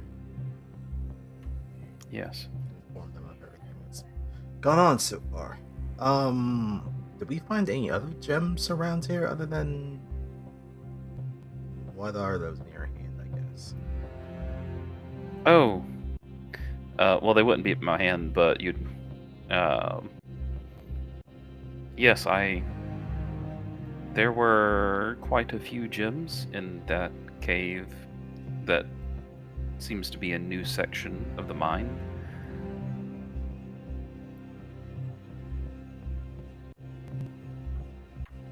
I'm sure the miners will be very productive in there.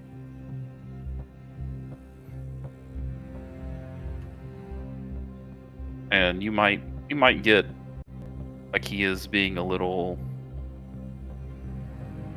I don't know, happy about it. Like they've got a fun secret or something.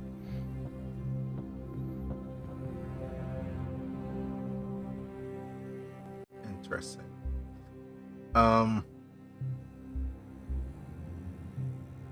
Like kind of like a kid that snuck a cupcake sort of thing. They have sweets like they're not when they're not supposed to.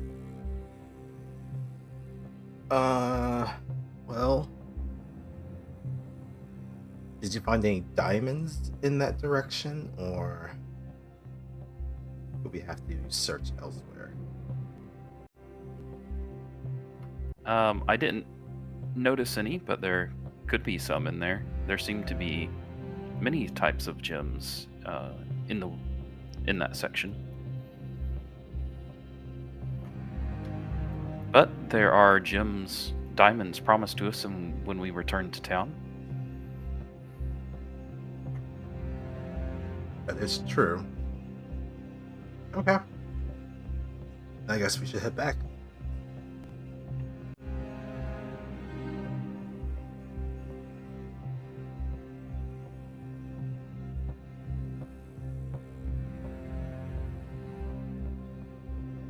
Okay, so you guys are going to head out of the gem mines into the city of Termali.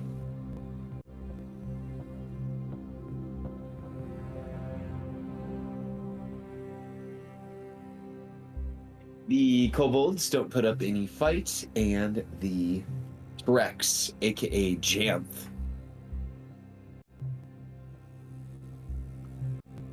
will head out with you guys.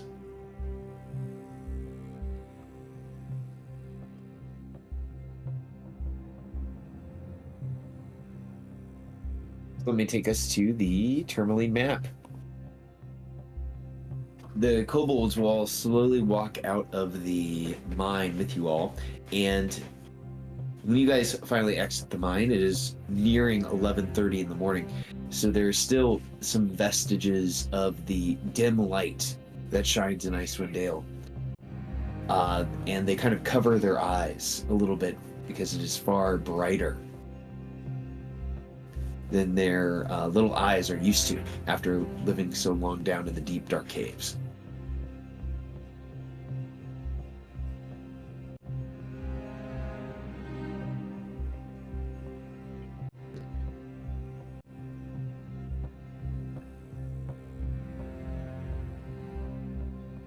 Perhaps some glasses that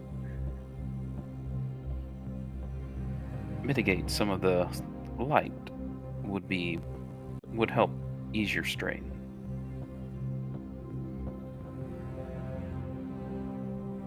Yes, some light attenuating glasses.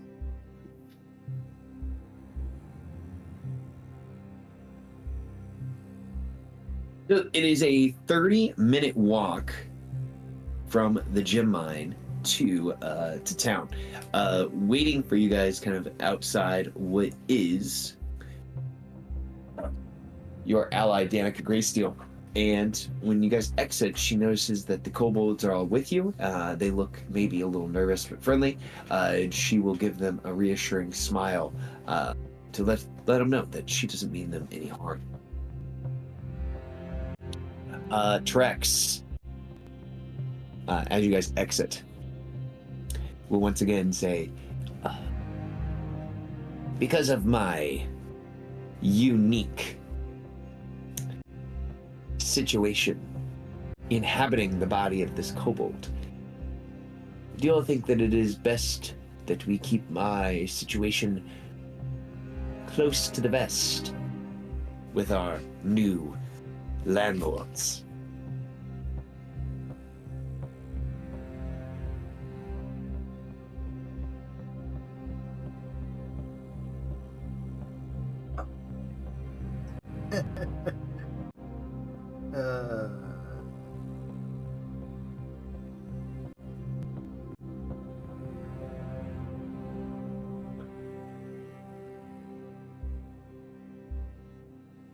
Another laundry. Mm-hmm. At least for Alicia.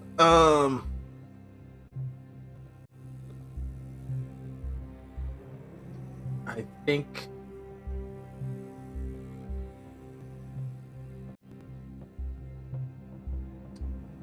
for now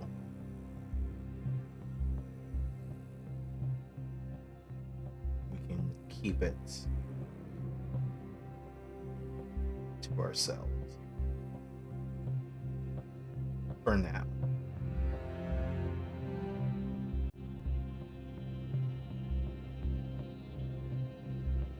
Eventually you will need to inform them of your situation.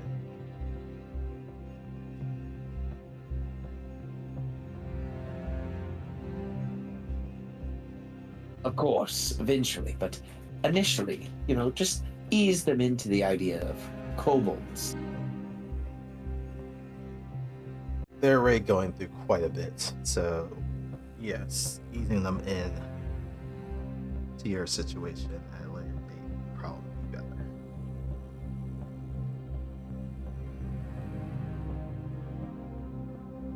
And I shall. Thank you all so much. And you guys can start walking. Trex slash Jamf looks quite happy as you guys begin to venture down the gem mine path.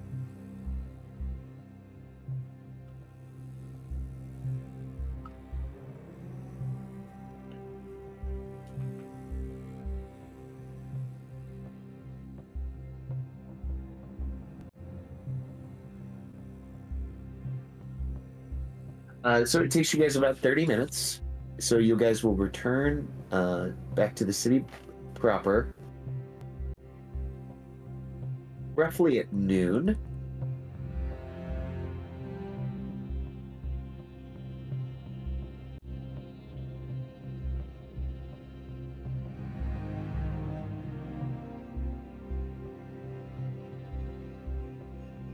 And you guys believe that the meeting place, of course, would be the East Side Inn.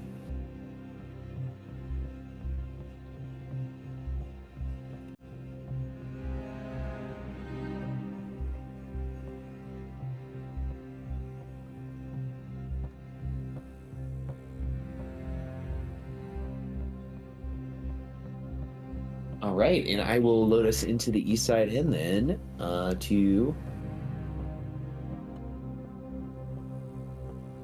conversate with our friend, the speaker. And I need to fix this token here.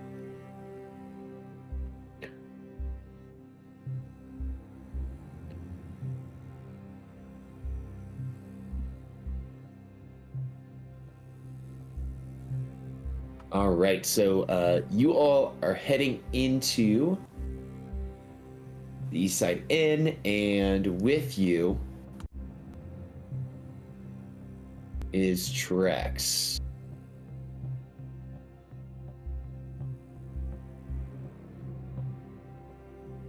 There we go. And sitting at a table on their own is Speaker Oris Mastio. He sees you all approach and will look at you all hopefully as you walk in.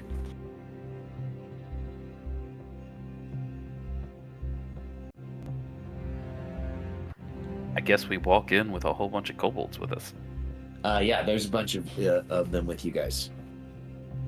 Let me see here. And this is where the pizzas are made.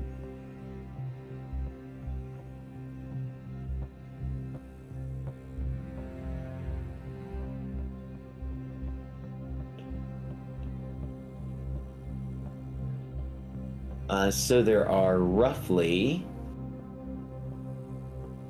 6 kobolds that make their way in total.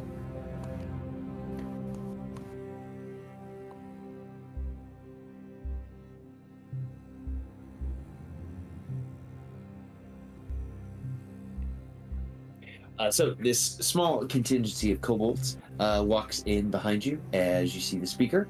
And what do you guys say to the speaker as you make your way in with all of these kobolds? Hello.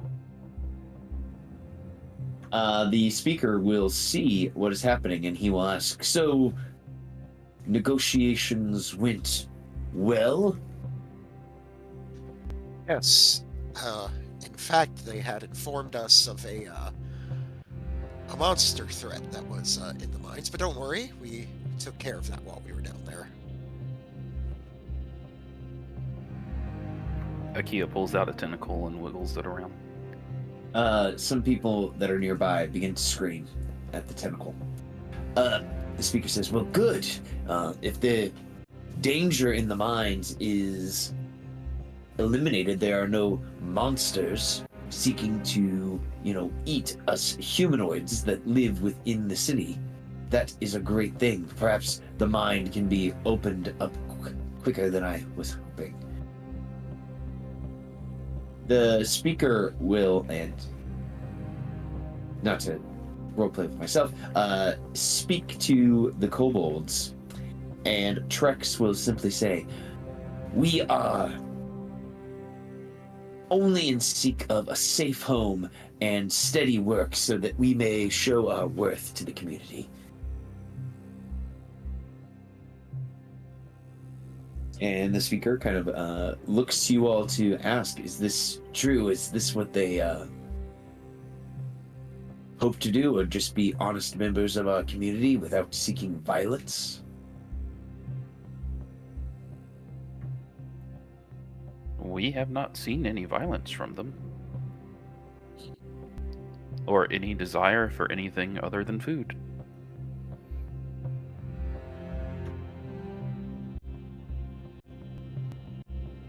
With that, the speaker will stand up and offer a prorated handshake to the leader of the kobolds and say, "Well, then you and your ilk all will be allowed within the city as long as you follow our laws, and you can take up working in the mines." And he and the kobold will shake hands. And he will look to you heroes and say, "Thank you for helping my town and for helping this group of people. The tales of your altruism have not truly showed the depth at which you are all willing to help the people of this region."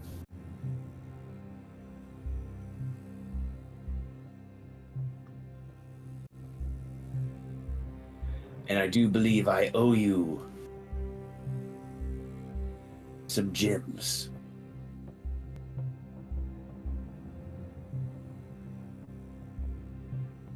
Well, we wouldn't be the things of 10 towns if we couldn't live up to our duty, our purpose. You're right. You're right, of course. And the speaker will venture out to get you guys some diamonds. I believe he gave you guys one, and he had, I believe, 3 in total. He gave you one already, but he was keeping the other 2. On completion, I believe. Mm-hmm. Yeah, Alicia had told him to hold on to them because she didn't feel comfortable accepting them all before the job. Yep. Like the goody two-shoes I am. Here we go. Well, the speaker will then head back to his home to get the items for y'all, which should only take him a few minutes. So in the meantime, Terex and his kobold fellows will approach the bar, and they begin ordering some beer and some pizzas, and they start filling their bellies as Trex will say his thank you to you all for helping him out in this mission and for keeping his secret. Otis just looks at him and says, "What secret?" with a very obvious wink. Exactly.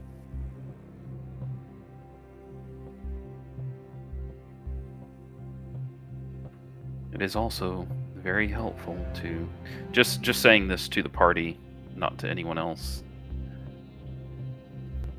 Without Trex's ability to speak common, it would be much more difficult for the rest of the kobolds to interact peacefully with the townspeople. That is true. Though he doesn't have the translation then to talk to his own tribes people. But I guess they'll be playing charades.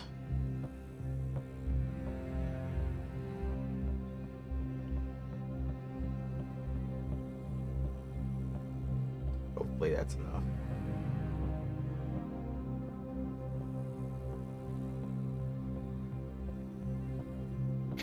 So was it that Janth doesn't know how to speak Draconic? That's correct. Okay. And he's not a powerful enough ghost or specter to infiltrate that part of the kobold's brain he is possessing, and then just use them to speak the language that the host knows how to speak. Okay.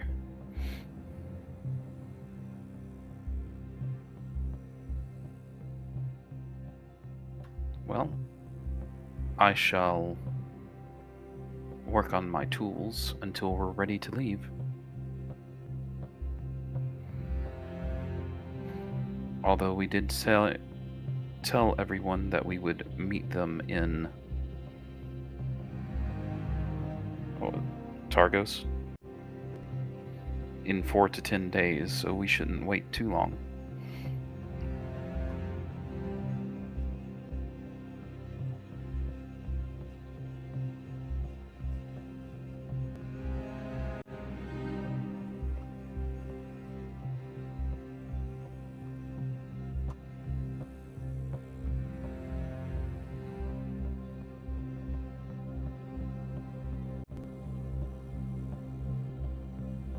That's all that we have to do here. It's just to resupply a little bit before heading forward. Well, having our companions and then heading forward.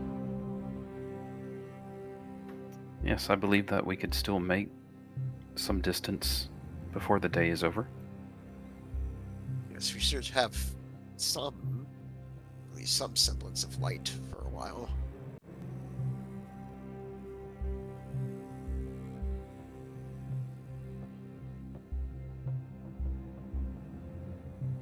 All right. I guess we wait for the speaker to come back. Absolutely. The speaker returns in only but a few minutes to give you guys your diamonds and to thank you once again for your help.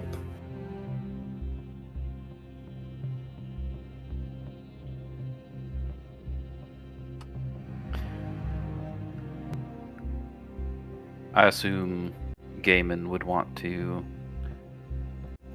drink before we leave. Maybe everyone would probably want to take a lunch. Give the B team a rest from watching the prisoners for a little bit. And probably spend maybe an hour here and then head out. Sounds good to me. Uh-huh.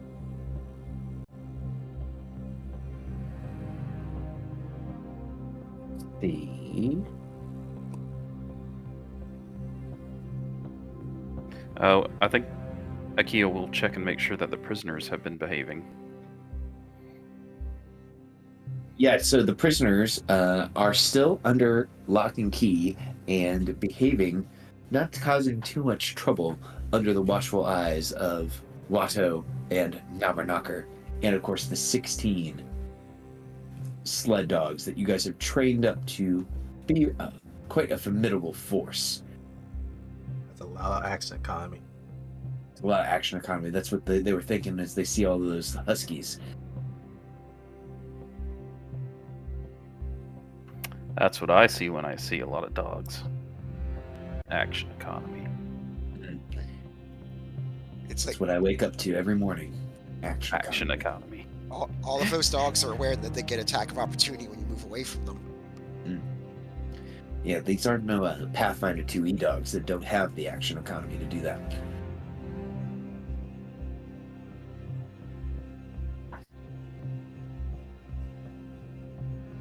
So, as the party, what is the party's plan for moving forward from Tourmaline? If I take us to the 10 Towns map real quick, what is your guys' plan? Well, I know the ultimate goal is, of course, going to Revel's End, but I believe, Kia, you said that black cabin was along the way. I would really like to get to the Black Cabin. I'd say, hey, if it's along the way, I don't see why not.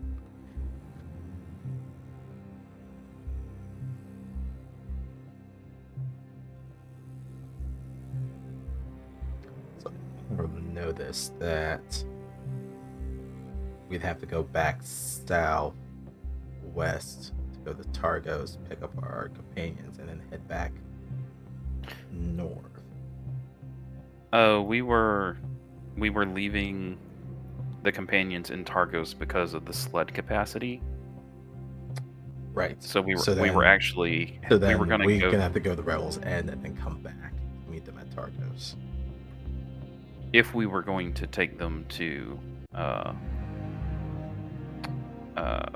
Grimskull with us, but I don't think that's completely necessary. Like we still have our B team abilities, even if they're not with us, as long as they're slotted.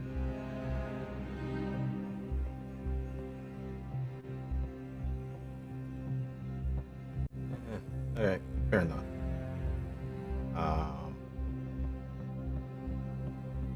And then we told them 4 to 10 days, like 4 days if we don't immediately go to Grimskull, and then like 10 days if we do go to Grimskull.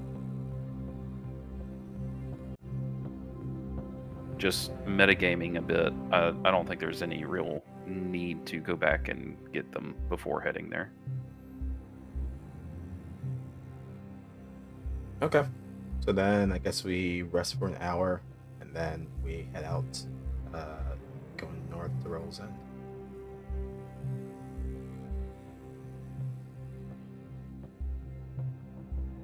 Sounds good. Okay. Give me 1 second here. I just need to calculate something.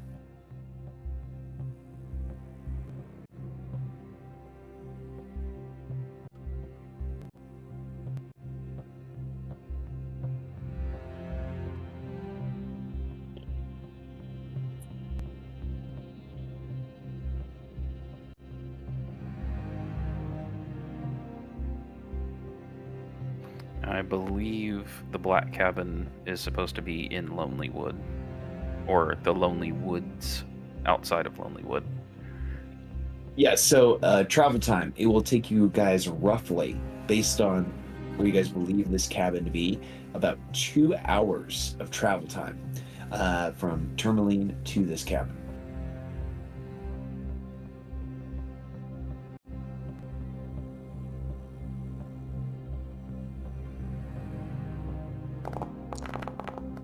It is located.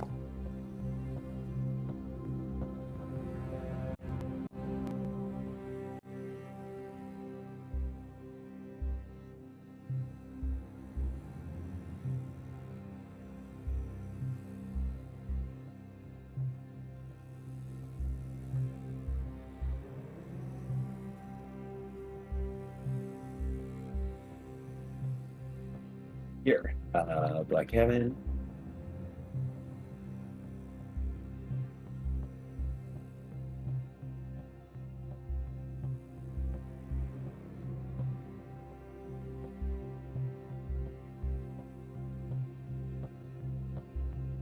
Roughly there.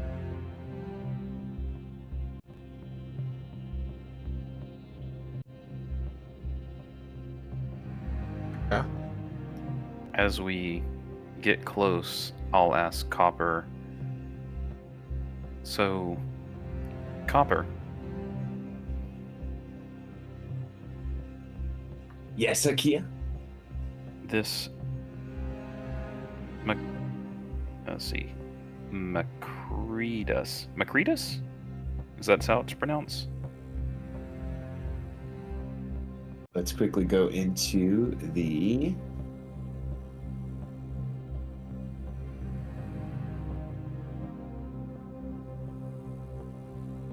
there's a name pronunciation.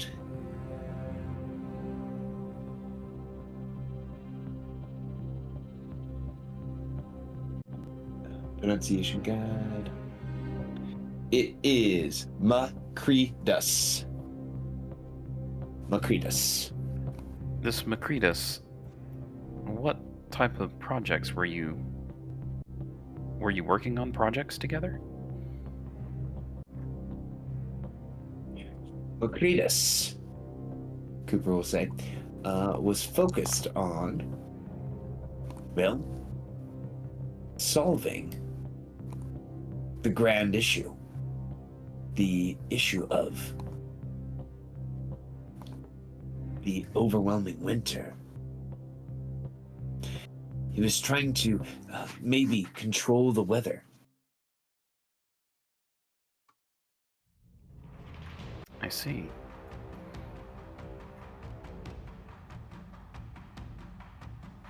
Do you have any other information about Macretus's disappearance that can be helpful?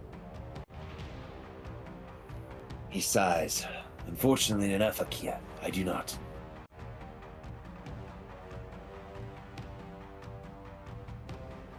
Okay.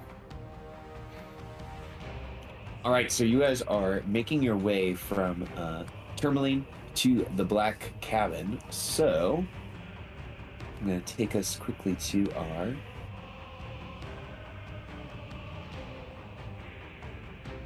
our map that I like to use when we're traveling. You guys are on the sled. I'm gonna have to go AFK, take some headache medicine. I'll be back.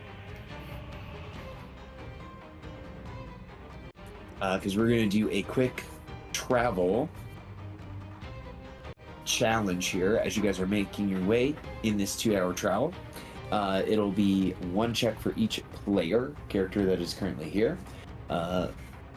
You guys will arrive, but I want to see how fresh you guys arrive and if you arrive with any windfalls and or hardships.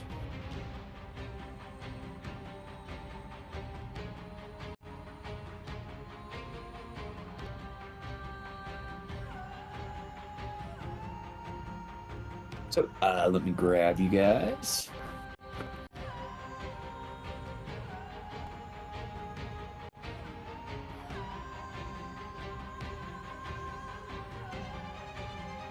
We got the lyrics out for this travel. Yeah, the music kind of got a little intense here.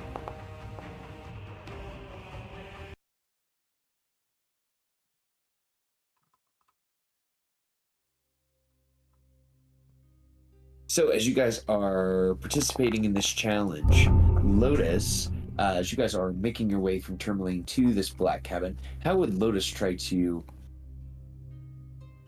help the travel along or try to facilitate it as best as possible?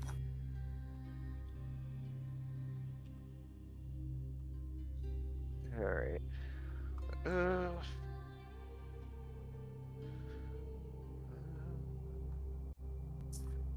I would say, I'll burn the big stuff too quickly. So, I would say that she is probably, once again, sort of like digging into her mental repository of motivational montage songs and just singing them to just get everybody kind of pumped up. Okay, excellent. I would think that is going to be, I guess it could be either history or performance. Because like it's history to like think, okay, what? I need to look back into the analogs of my time listening to these songs, or I know what the song is, I just need to ace it. So we will leave that to Lotus on which direction she wishes to go. All right, I'll go and go for performance then. Excellent. Let me go ahead and burn my expiration on that. Sure. 12.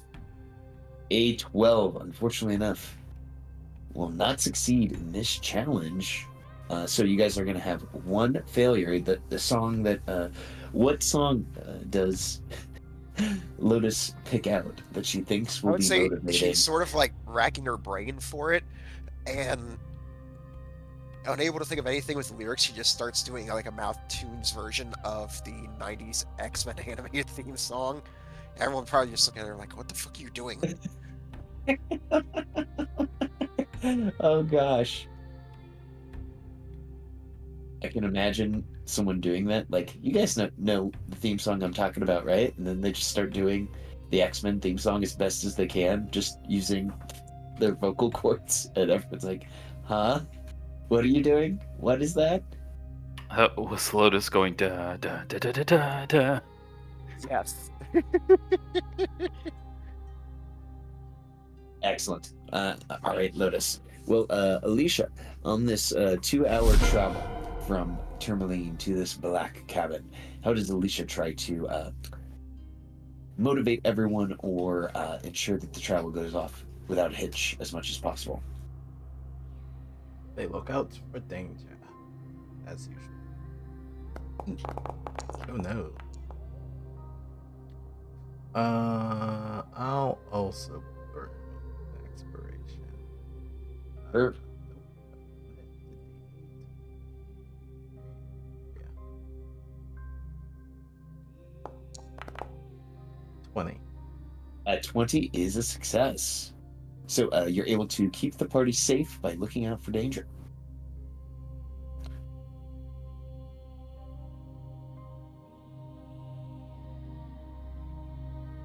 Perfect. All right, and Akia. Tell us, how does Akia try to keep the party safe as you guys are looking out for danger here? All right. Well, we've wandered around the lonely woods before, so I'm going to remember the layout of the woods and where dangerous stuff was, and like where that bear was living and that sort of stuff. We try to avoid danger. I'm going to try and leverage a history check. History is acceptable. Please roll me a history check.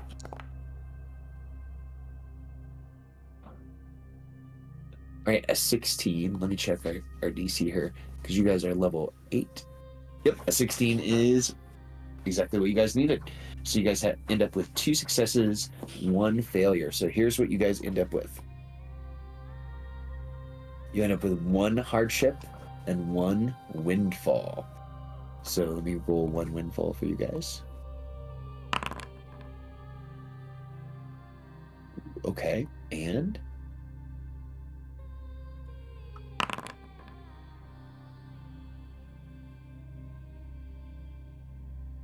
okay. So just something about the travel is going to affect your guys' will in battle.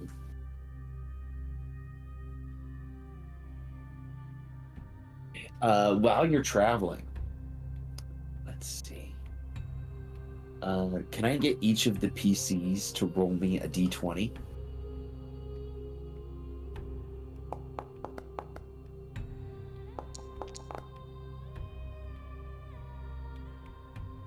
Okay, a 16. Perfect. And 20. Okay, so Akia, I was going to base this on who ended up rolling the highest d20, and Akia, you rolled the highest d20. So tell us on the travel, what did the party find out here in the Dale that was so valuable to you?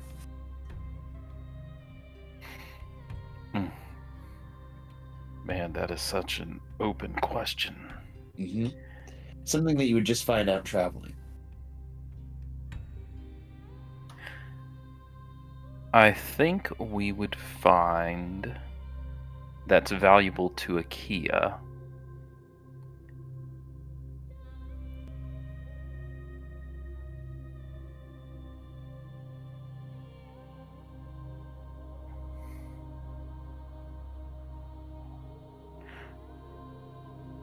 I think we would find it would probably be something like either a very rare plant or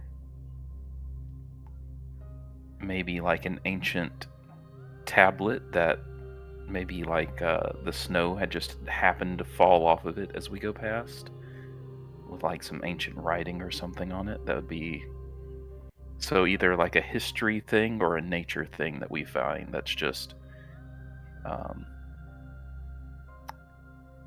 interesting. Maybe I'll roll a d2 and see which one it is. Absolutely. Go 1 will be a rare plant and 2 will be a history thing.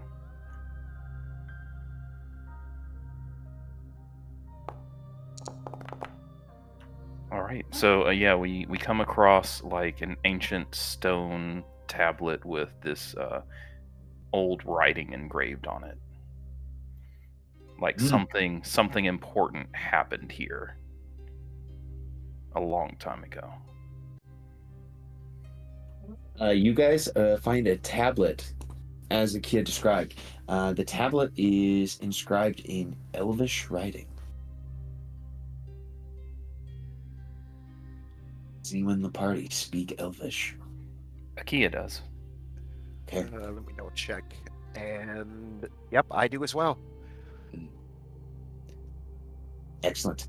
The spot that you guys happened upon is actually a battle site from long ago. It marks the battle between what is described as a group of rangers fighting against a group of giants here at this very spot. And they had to fight off the giants that were from a range, throwing rocks down upon their scouting party.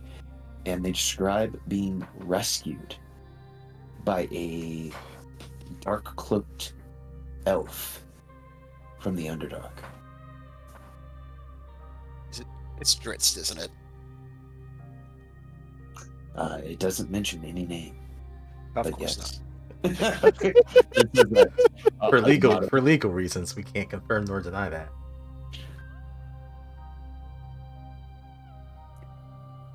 And Akia will read that to everybody.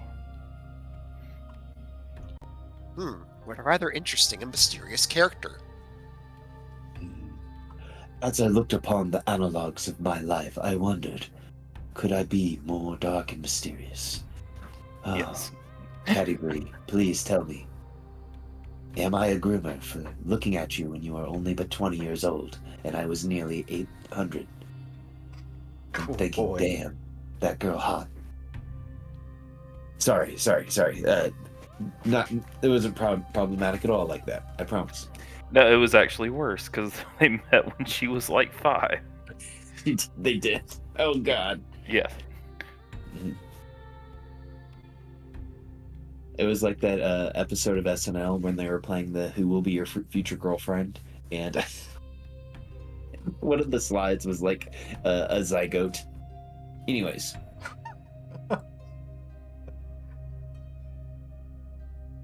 You guys arrive at a black cabin, so I need to activate the scene. It's probably going to be dark here for just a second.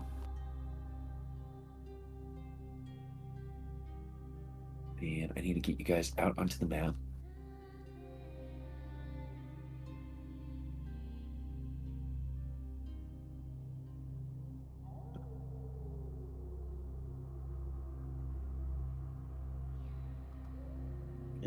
And your companions. Of course, Scarrick is following close behind, as is Watto and Danica.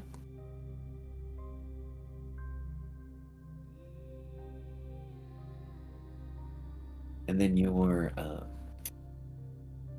prisoners are there as well. We view them.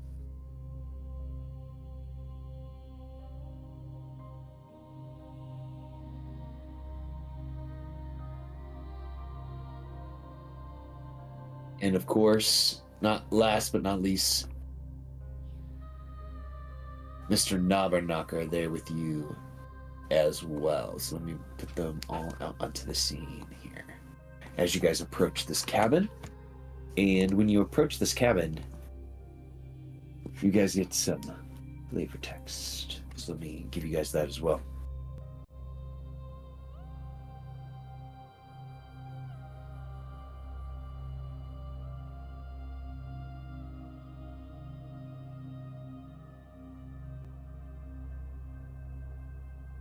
Perched on the edge of a snowy ridge above a gorge is a black lodge on wooden stilts.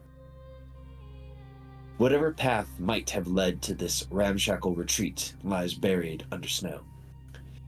Icy steps climb to a snow-covered walkway that clings to the south side of this structure.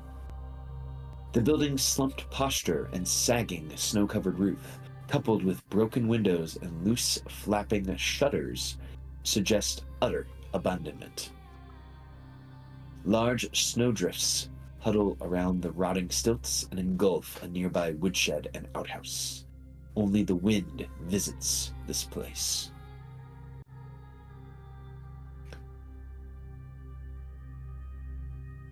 Cool.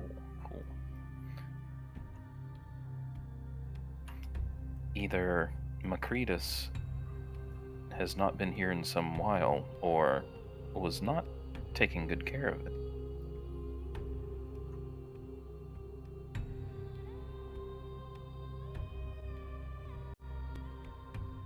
I see what you mean, Akia. Maybe we should take a look around, Cooper says.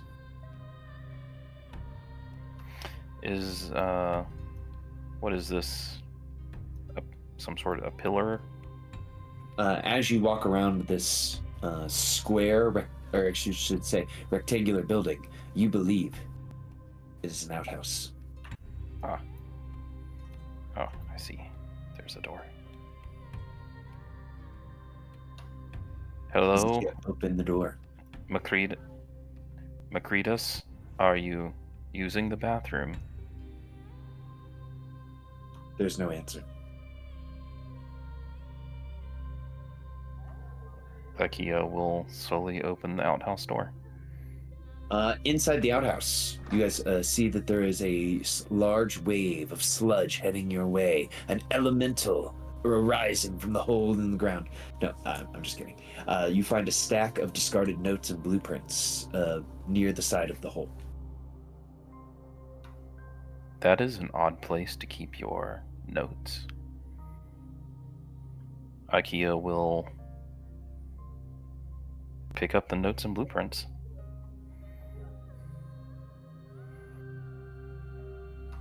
And then step out, close the door, and we'll bring them over to Copper. Do these look like Macretus's? Hold on a moment, Akia, and Lotus will use prestidigitation to clean off the notes. There. Oh, thank you very much. You were getting big. This may have been toilet paper vibes from those objects. Oh. What does that mean? The NPCs Akia doesn't know. We'll take a moment to explain what. I guess, Lotus will look over at Knobberknocker, and I'm like, do you want to give them the biology lesson, or should I? Knobberknocker will explain how humanoids are incredibly inefficient at the disposal of their waste, and how other species of like mammals and other animals seem to not need to necessarily use paper to clean, their waste ports. Akia will drop the papers.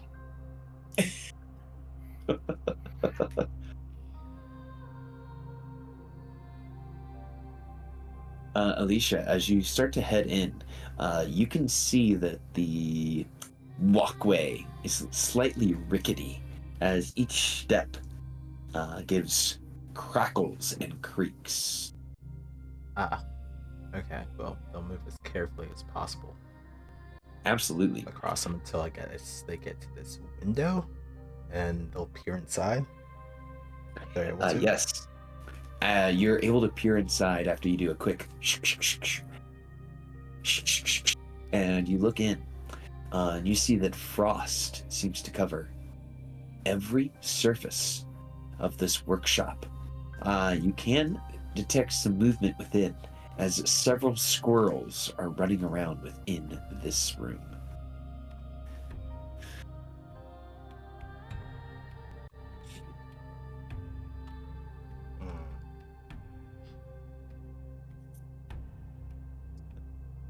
It's odd that there's frost inside of this place.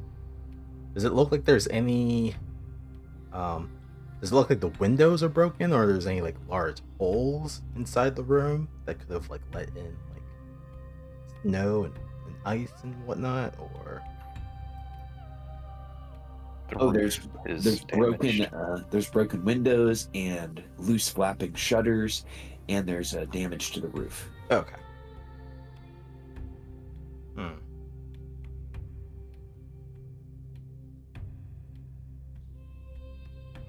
It will be easier to investigate if we go inside. What? Mm.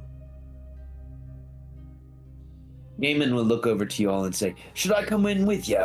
Stand out here, make sure all these blokes mind their P's and Q's." I think the B team has things covered out here, Gaiman. You should probably come along in case we need some muscle. Oh, you're right. Not enough muscle between the three of you. Here, I'll come in. I would like to investigate the room for clues.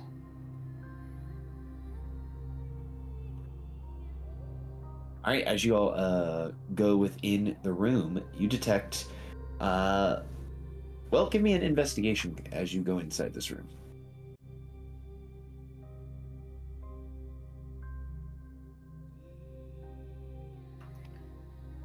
Alicia, do you want to lead the investigation? Or Lotus? Anyone want to volunteer for lead investigator? All right. I We'll can go ahead and I can help with investigating and do my usual with the having Flavy scanning the room along with me. I can assist in that.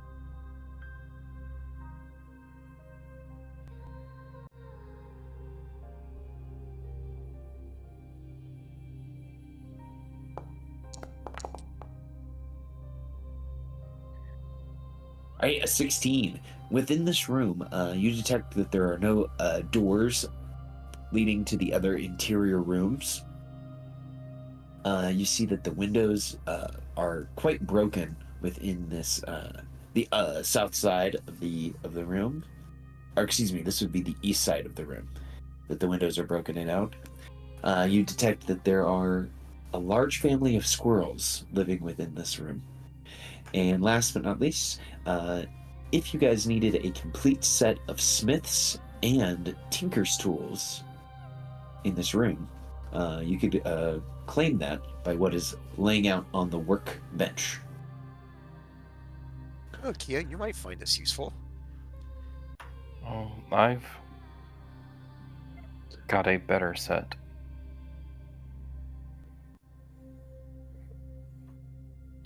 And I'm still not sure that Macretus is not using this.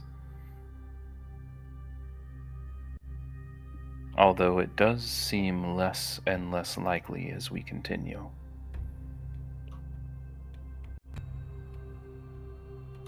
It does seem strange that this room is not connected to the rest of the building.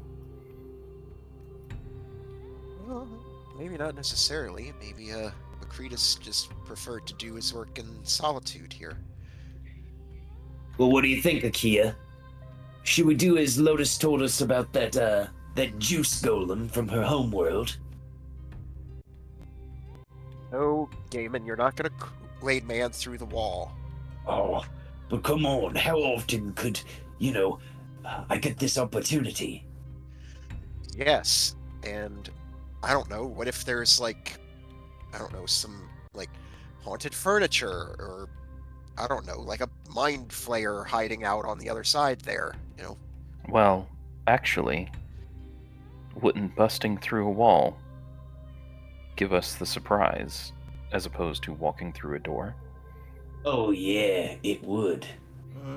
How about we don't cause untoward destruction if it's not needed? Yes, not to mention that, you know, if you Kool-Aid man your way through a support post and then the roof falls down on us. I would like to investigate this wall to see if I believe it is load bearing. Sure. Give us a check, Kia, to see if it's a load-bearing wall. Let's make this a... Let's see here. Give me a Tinker's Tool check as you look for 28. This is not a load-bearing wall.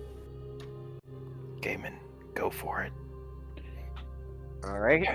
Lotus will, but before you do, I heard that. she'll Don't you move, do it. move around the corner and then say, "All right, go ahead." Oh. Okay, I don't think I should. Alicia said that I shouldn't do it. It would be fun, but I don't want to cause any untoward disruptions in the group. Remember, this isn't our property.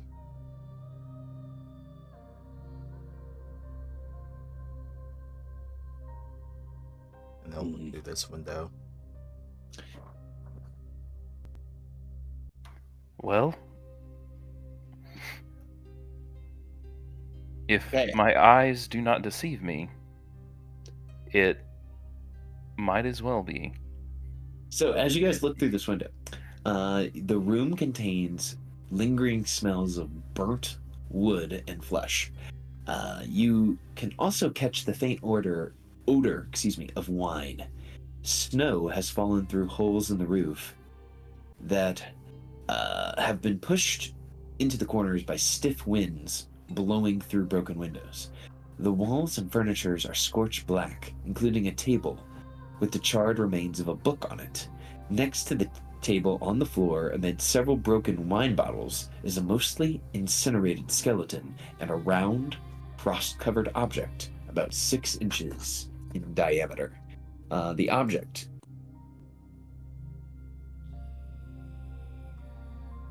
looks like this. Posting it into the chat here in Foundry.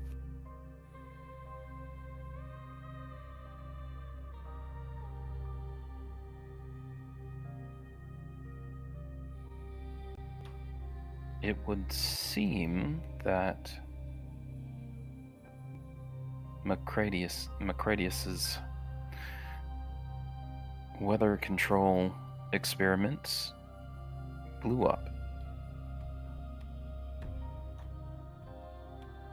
Unfortunate, but perhaps there might be something useful we might be able to salvage. I will attempt to go over this crack. You're cracking in the yes, absolutely. So for that, I just need a dexterity saving throw as you go across it. 6 as I jump across the crack.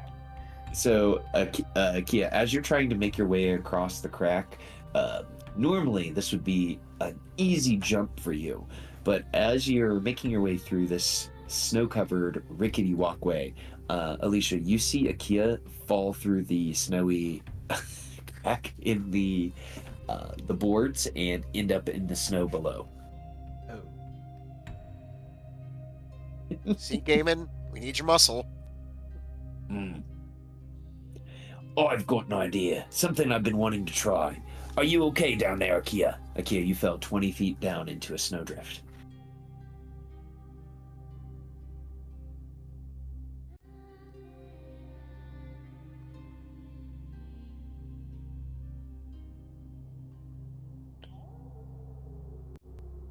And Gaiman will come over and he says, "Watch this, everyone."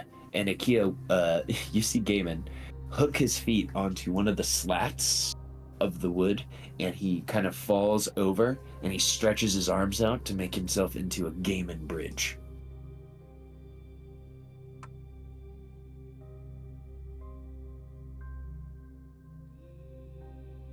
Here, don't worry about it, guys. Just walk across me. All right. Okay. That still doesn't answer how we're gonna get a Kia out of there. Oh, here. And, okay, you're able to extricate yourself from the snowdrift. It's...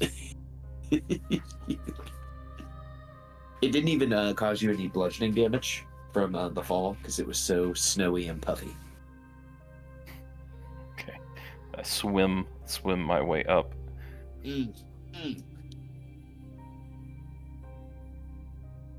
And thanks to the help of Gaiman's body bridge, you're able to get your guys' way into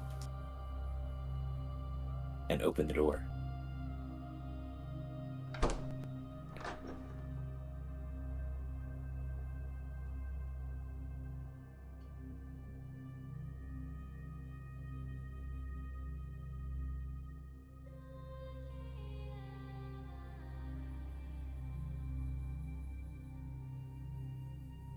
Everyone be careful. Some of this flooring might give way. And it appears to be quite a drop outside.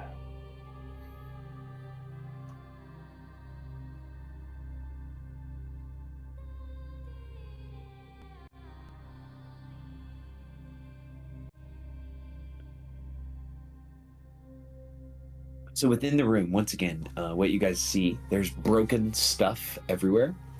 There is the skeleton. Laying next to the skeleton is the object. And anything else within the room, you would have to do a more in-depth investigation to find. I will pick up the remains of the book and take a look inside. I'll look around and start investigating. Same. Okay. The book, as you pick it up, it is mostly ashes and a badly burned spine. On the spine of the book, you see the letters E-T-H-E-R. Clearly, the remaining letters of a longer word.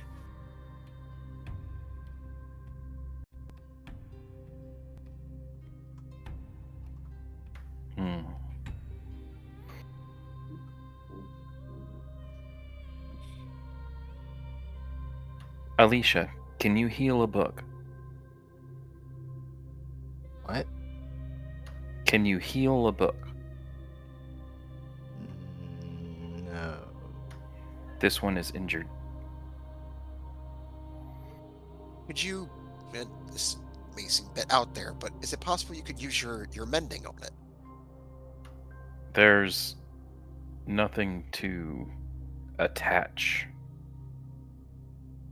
If there was pieces, I could attach them together. It is like sewing for solid objects. Oh, right, I get what you mean. And she mumbles something under her breath about, conservation of mass. You begin to think about equivalent exchange, and then you start to think about Fullmetal Alchemist. And then when you look at it, No, don't go there. Okay, then when you look at IKEA, you start to think about, Al, and you're like, Oh, did you think I was going to bring up the girl dog? Yes. Why would I bring up the girl dog? Girl dog. I don't know. That's Girl just dog. where every conversation I have with someone about Fullmetal Alchemist ends up, and I don't know why. Fair enough. All right. I will begin casting Identify on the object beside the corpse to try and figure out what it is, possibly in conjunction with an Arcana check. All right. Casting Identify upon the object. If you guys, this will take 10 minutes for IKEA to do, if using ritually, or are you going to use a slot? I'll do it ritually. All right. Are you guys going to explore around the cabin as IKEA is doing this? I think I'll stay in the main room here, and I'll try a investigation check if you're all right with that.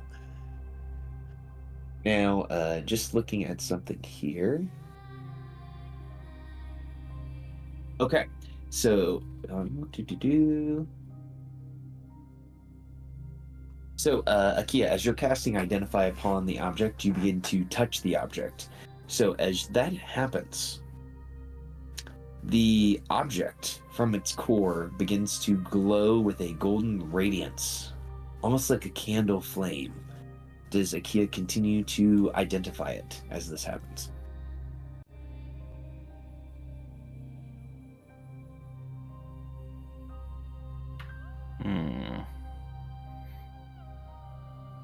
No, Akia doesn't want to activate the object without knowing what it is first, so I suppose they would stop. Okay, so Akia casts Identify, begins to touch the object to identify it. It starts to glow. The rings around it start to spin, and then Akia lets the object go. Yes. As he lets it go, the object stops glowing and the rings stop spinning.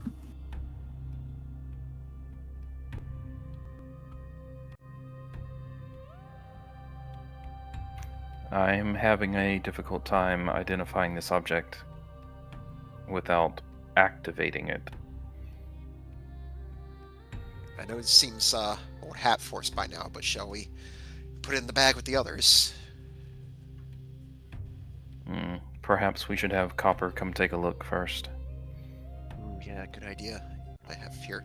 I'll walk up to the door, lean my hat, say, "Hey, Copper, I think we found something you might be able to help us with." All right. And he walks through and he goes, "Oh my god." And he says, Is this Macretus?" What's left of him, probably. Most likely. Oh my gosh. He points out, "Oh, it is Macretus. Look." And he begins to kind of shuffle aside some of the charred remains to reveal a golden amulet that is upon Macretus' chest. The pendant bears the symbol of two hands cupping the sun. You see the amulet has received no damage from whatever happened to Macretus, potentially meaning that it is magical in nature. He looks over to you, Akia, and he says, "Oh, what is that object down by your feet?" I'm having trouble identifying it without activating it. Well, should we activate it to see what it does? I assume that it's what made this explosion. That could be very dangerous. Well, how can we be sure? I mean, anything could have caused the explosion. Does the object look or give off any signs of being an explosive device?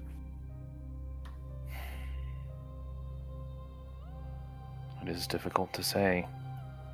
No, we're not correct. I can tell you from some personal experience I've had talking with people who deal with such things that there are some people who are very good at hiding explosive objects and things you would not expect. Well, here, why don't we do this? You all stand back, and I will attempt to identify it. Just one moment. This will back that way. Oh, here. And then show a couple hands caught. All right, all clear. He says, to you, Akia, surely you would want to stand back. I will attempt to do this. I'm more expendable than you are. You're a Thane and a protector of the realm.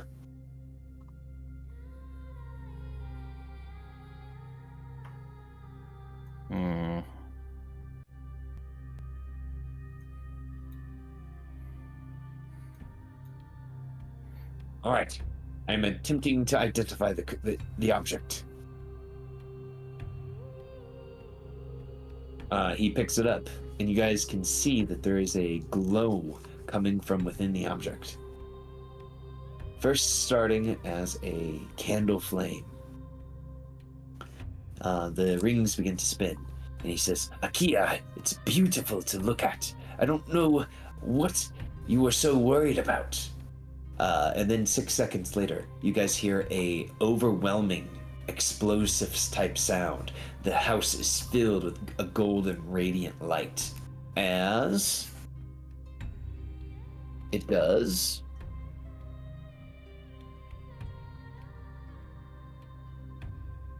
148 damage to Copper.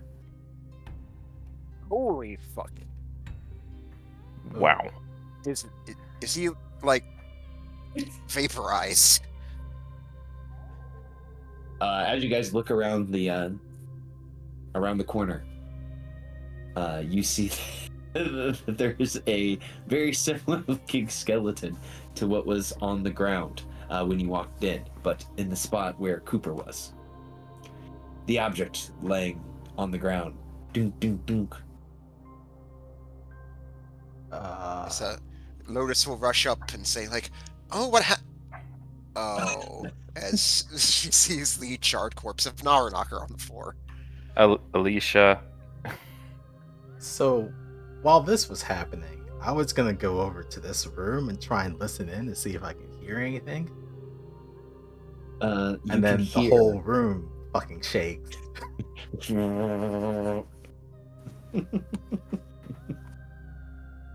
You can hear the sound of the wind coming through from that room. Okay. And there's a massive boom that goes off. Alicia rushes over. What in the blazes was that? Copper just died. What? Akia points at the body and says, Copper just died. What did he do? He handled that thing. And she'll point to the sphere, like that thing. Alicia just pinches the bridge of their nose. Alicia, can you fix this? No, I'm not that high level of a cleric just yet to be able to cast something like that.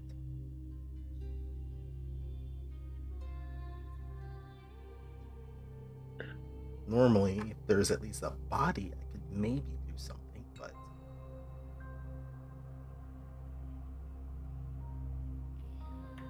Oh, Copper. Akia, you notice as you're looking at the device something interesting. Can you give me an Arcana check as you look at the device's rings? Okay. I will use my last DM inspiration. Mm-hmm.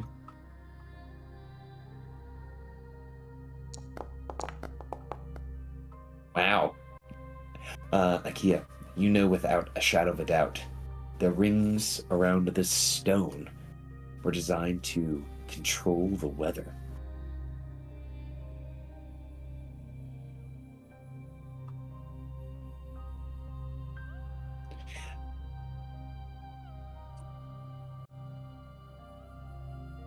But you all believe you might need to explore deeper into this cavern.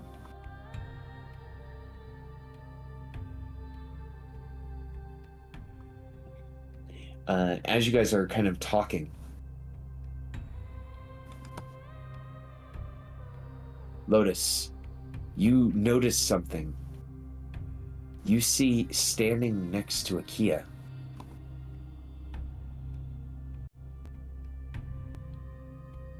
with his hand on Akia's shoulder, is Cooper. Or Copper, excuse me. But his spirit is ethereal. So you say, so I see him. Does anyone else see him? No, Alicia and Akia do not, as you hear feedback from Flavy. People in ethereal plane detected. Ethereal plane detected. And I'll say like, wait, Flavy, can I communicate with them? Let me find a frequency, and perhaps we can. And with that, it will take us back to the start page. Damn. For a second, Akia, I didn't think you were gonna put it down. You're gonna be like, I want to see what happens.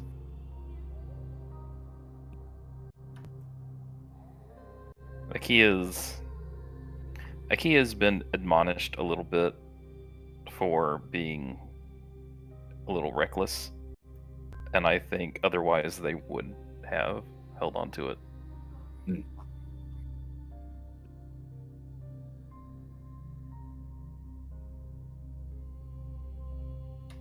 Multiple times actually, Mhm. for being a little bit too curious. I think it's probably with good merit. If that would have been the case. Akia's learning so much, you guys. Can you guys imagine if everyone would have been caught in that blast? Oh, Jesus.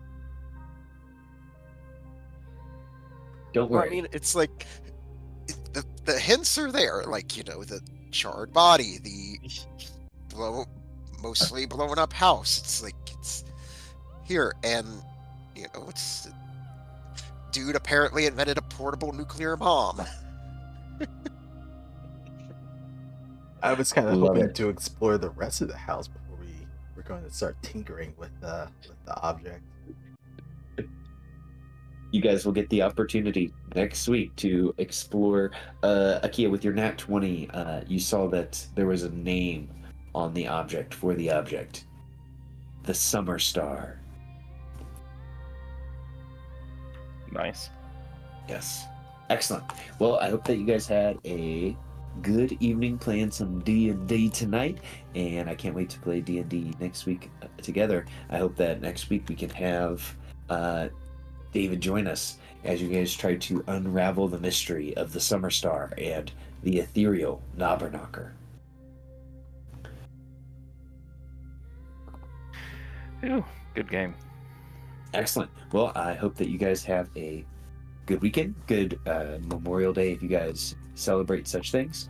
I am working on Memorial Day because for the last near 20 years, I've told you guys this, I run a CrossFit gym. We do an annual event on Memorial Day to honor fallen servicemen, servicewomen. We do a workout. It was originally called Body Armor, now called Murph. And we do a workout to honor Lieutenant Michael Murphy. So we're going to do that on Monday. Okay, I was guys- wondering if that stood for something. That's Yes. If you guys saw the movie Lone Survivor with, oh my gosh, Mark Wahlberg, I believe he played Michael Murphy in that movie. Yeah. Yes. If you guys are wondering what the workout is, you run a mile. You then partition however you want. 100 pull-ups, 200 push-ups, 300 air squats, and then you run another mile, and then you're done. Damn. I've told my members, please, start hydrating on Friday. Do not come in dehydrated. And please, I know that it's a weekend where most people, do a little bit of partying. If you're planning on doing this workout on Monday, do not drink a bunch of beer on Sunday. Yeah, that's not going to be a good time if they try that. Nope. Because if you drink a lot of alcohol the day before, you do a workout like this, the chances of rhabdomyolysis exponentially increase. And if you guys are like, what the hell is that? That's when your muscle tissue just starts breaking down and starts getting sent to your kidneys. Your kidneys can start shutting down and you have to go to the hospital. Ooh. It's bad. I'm waiting for one of you guys to say. So what you're saying is I should just drink the beer and then not work out. I do that anyway, so. So yes. All right. Well, gentlemen, I hope you guys have a good rest of your evening. I'm going to go get some sleep. I've got a coach tomorrow morning. Thank you for running. Night. My pleasure, guys. Bye. And thanks everyone for tuning in. Catch you next time. All right, good game. Good night, guys. I'm gonna head out. Night.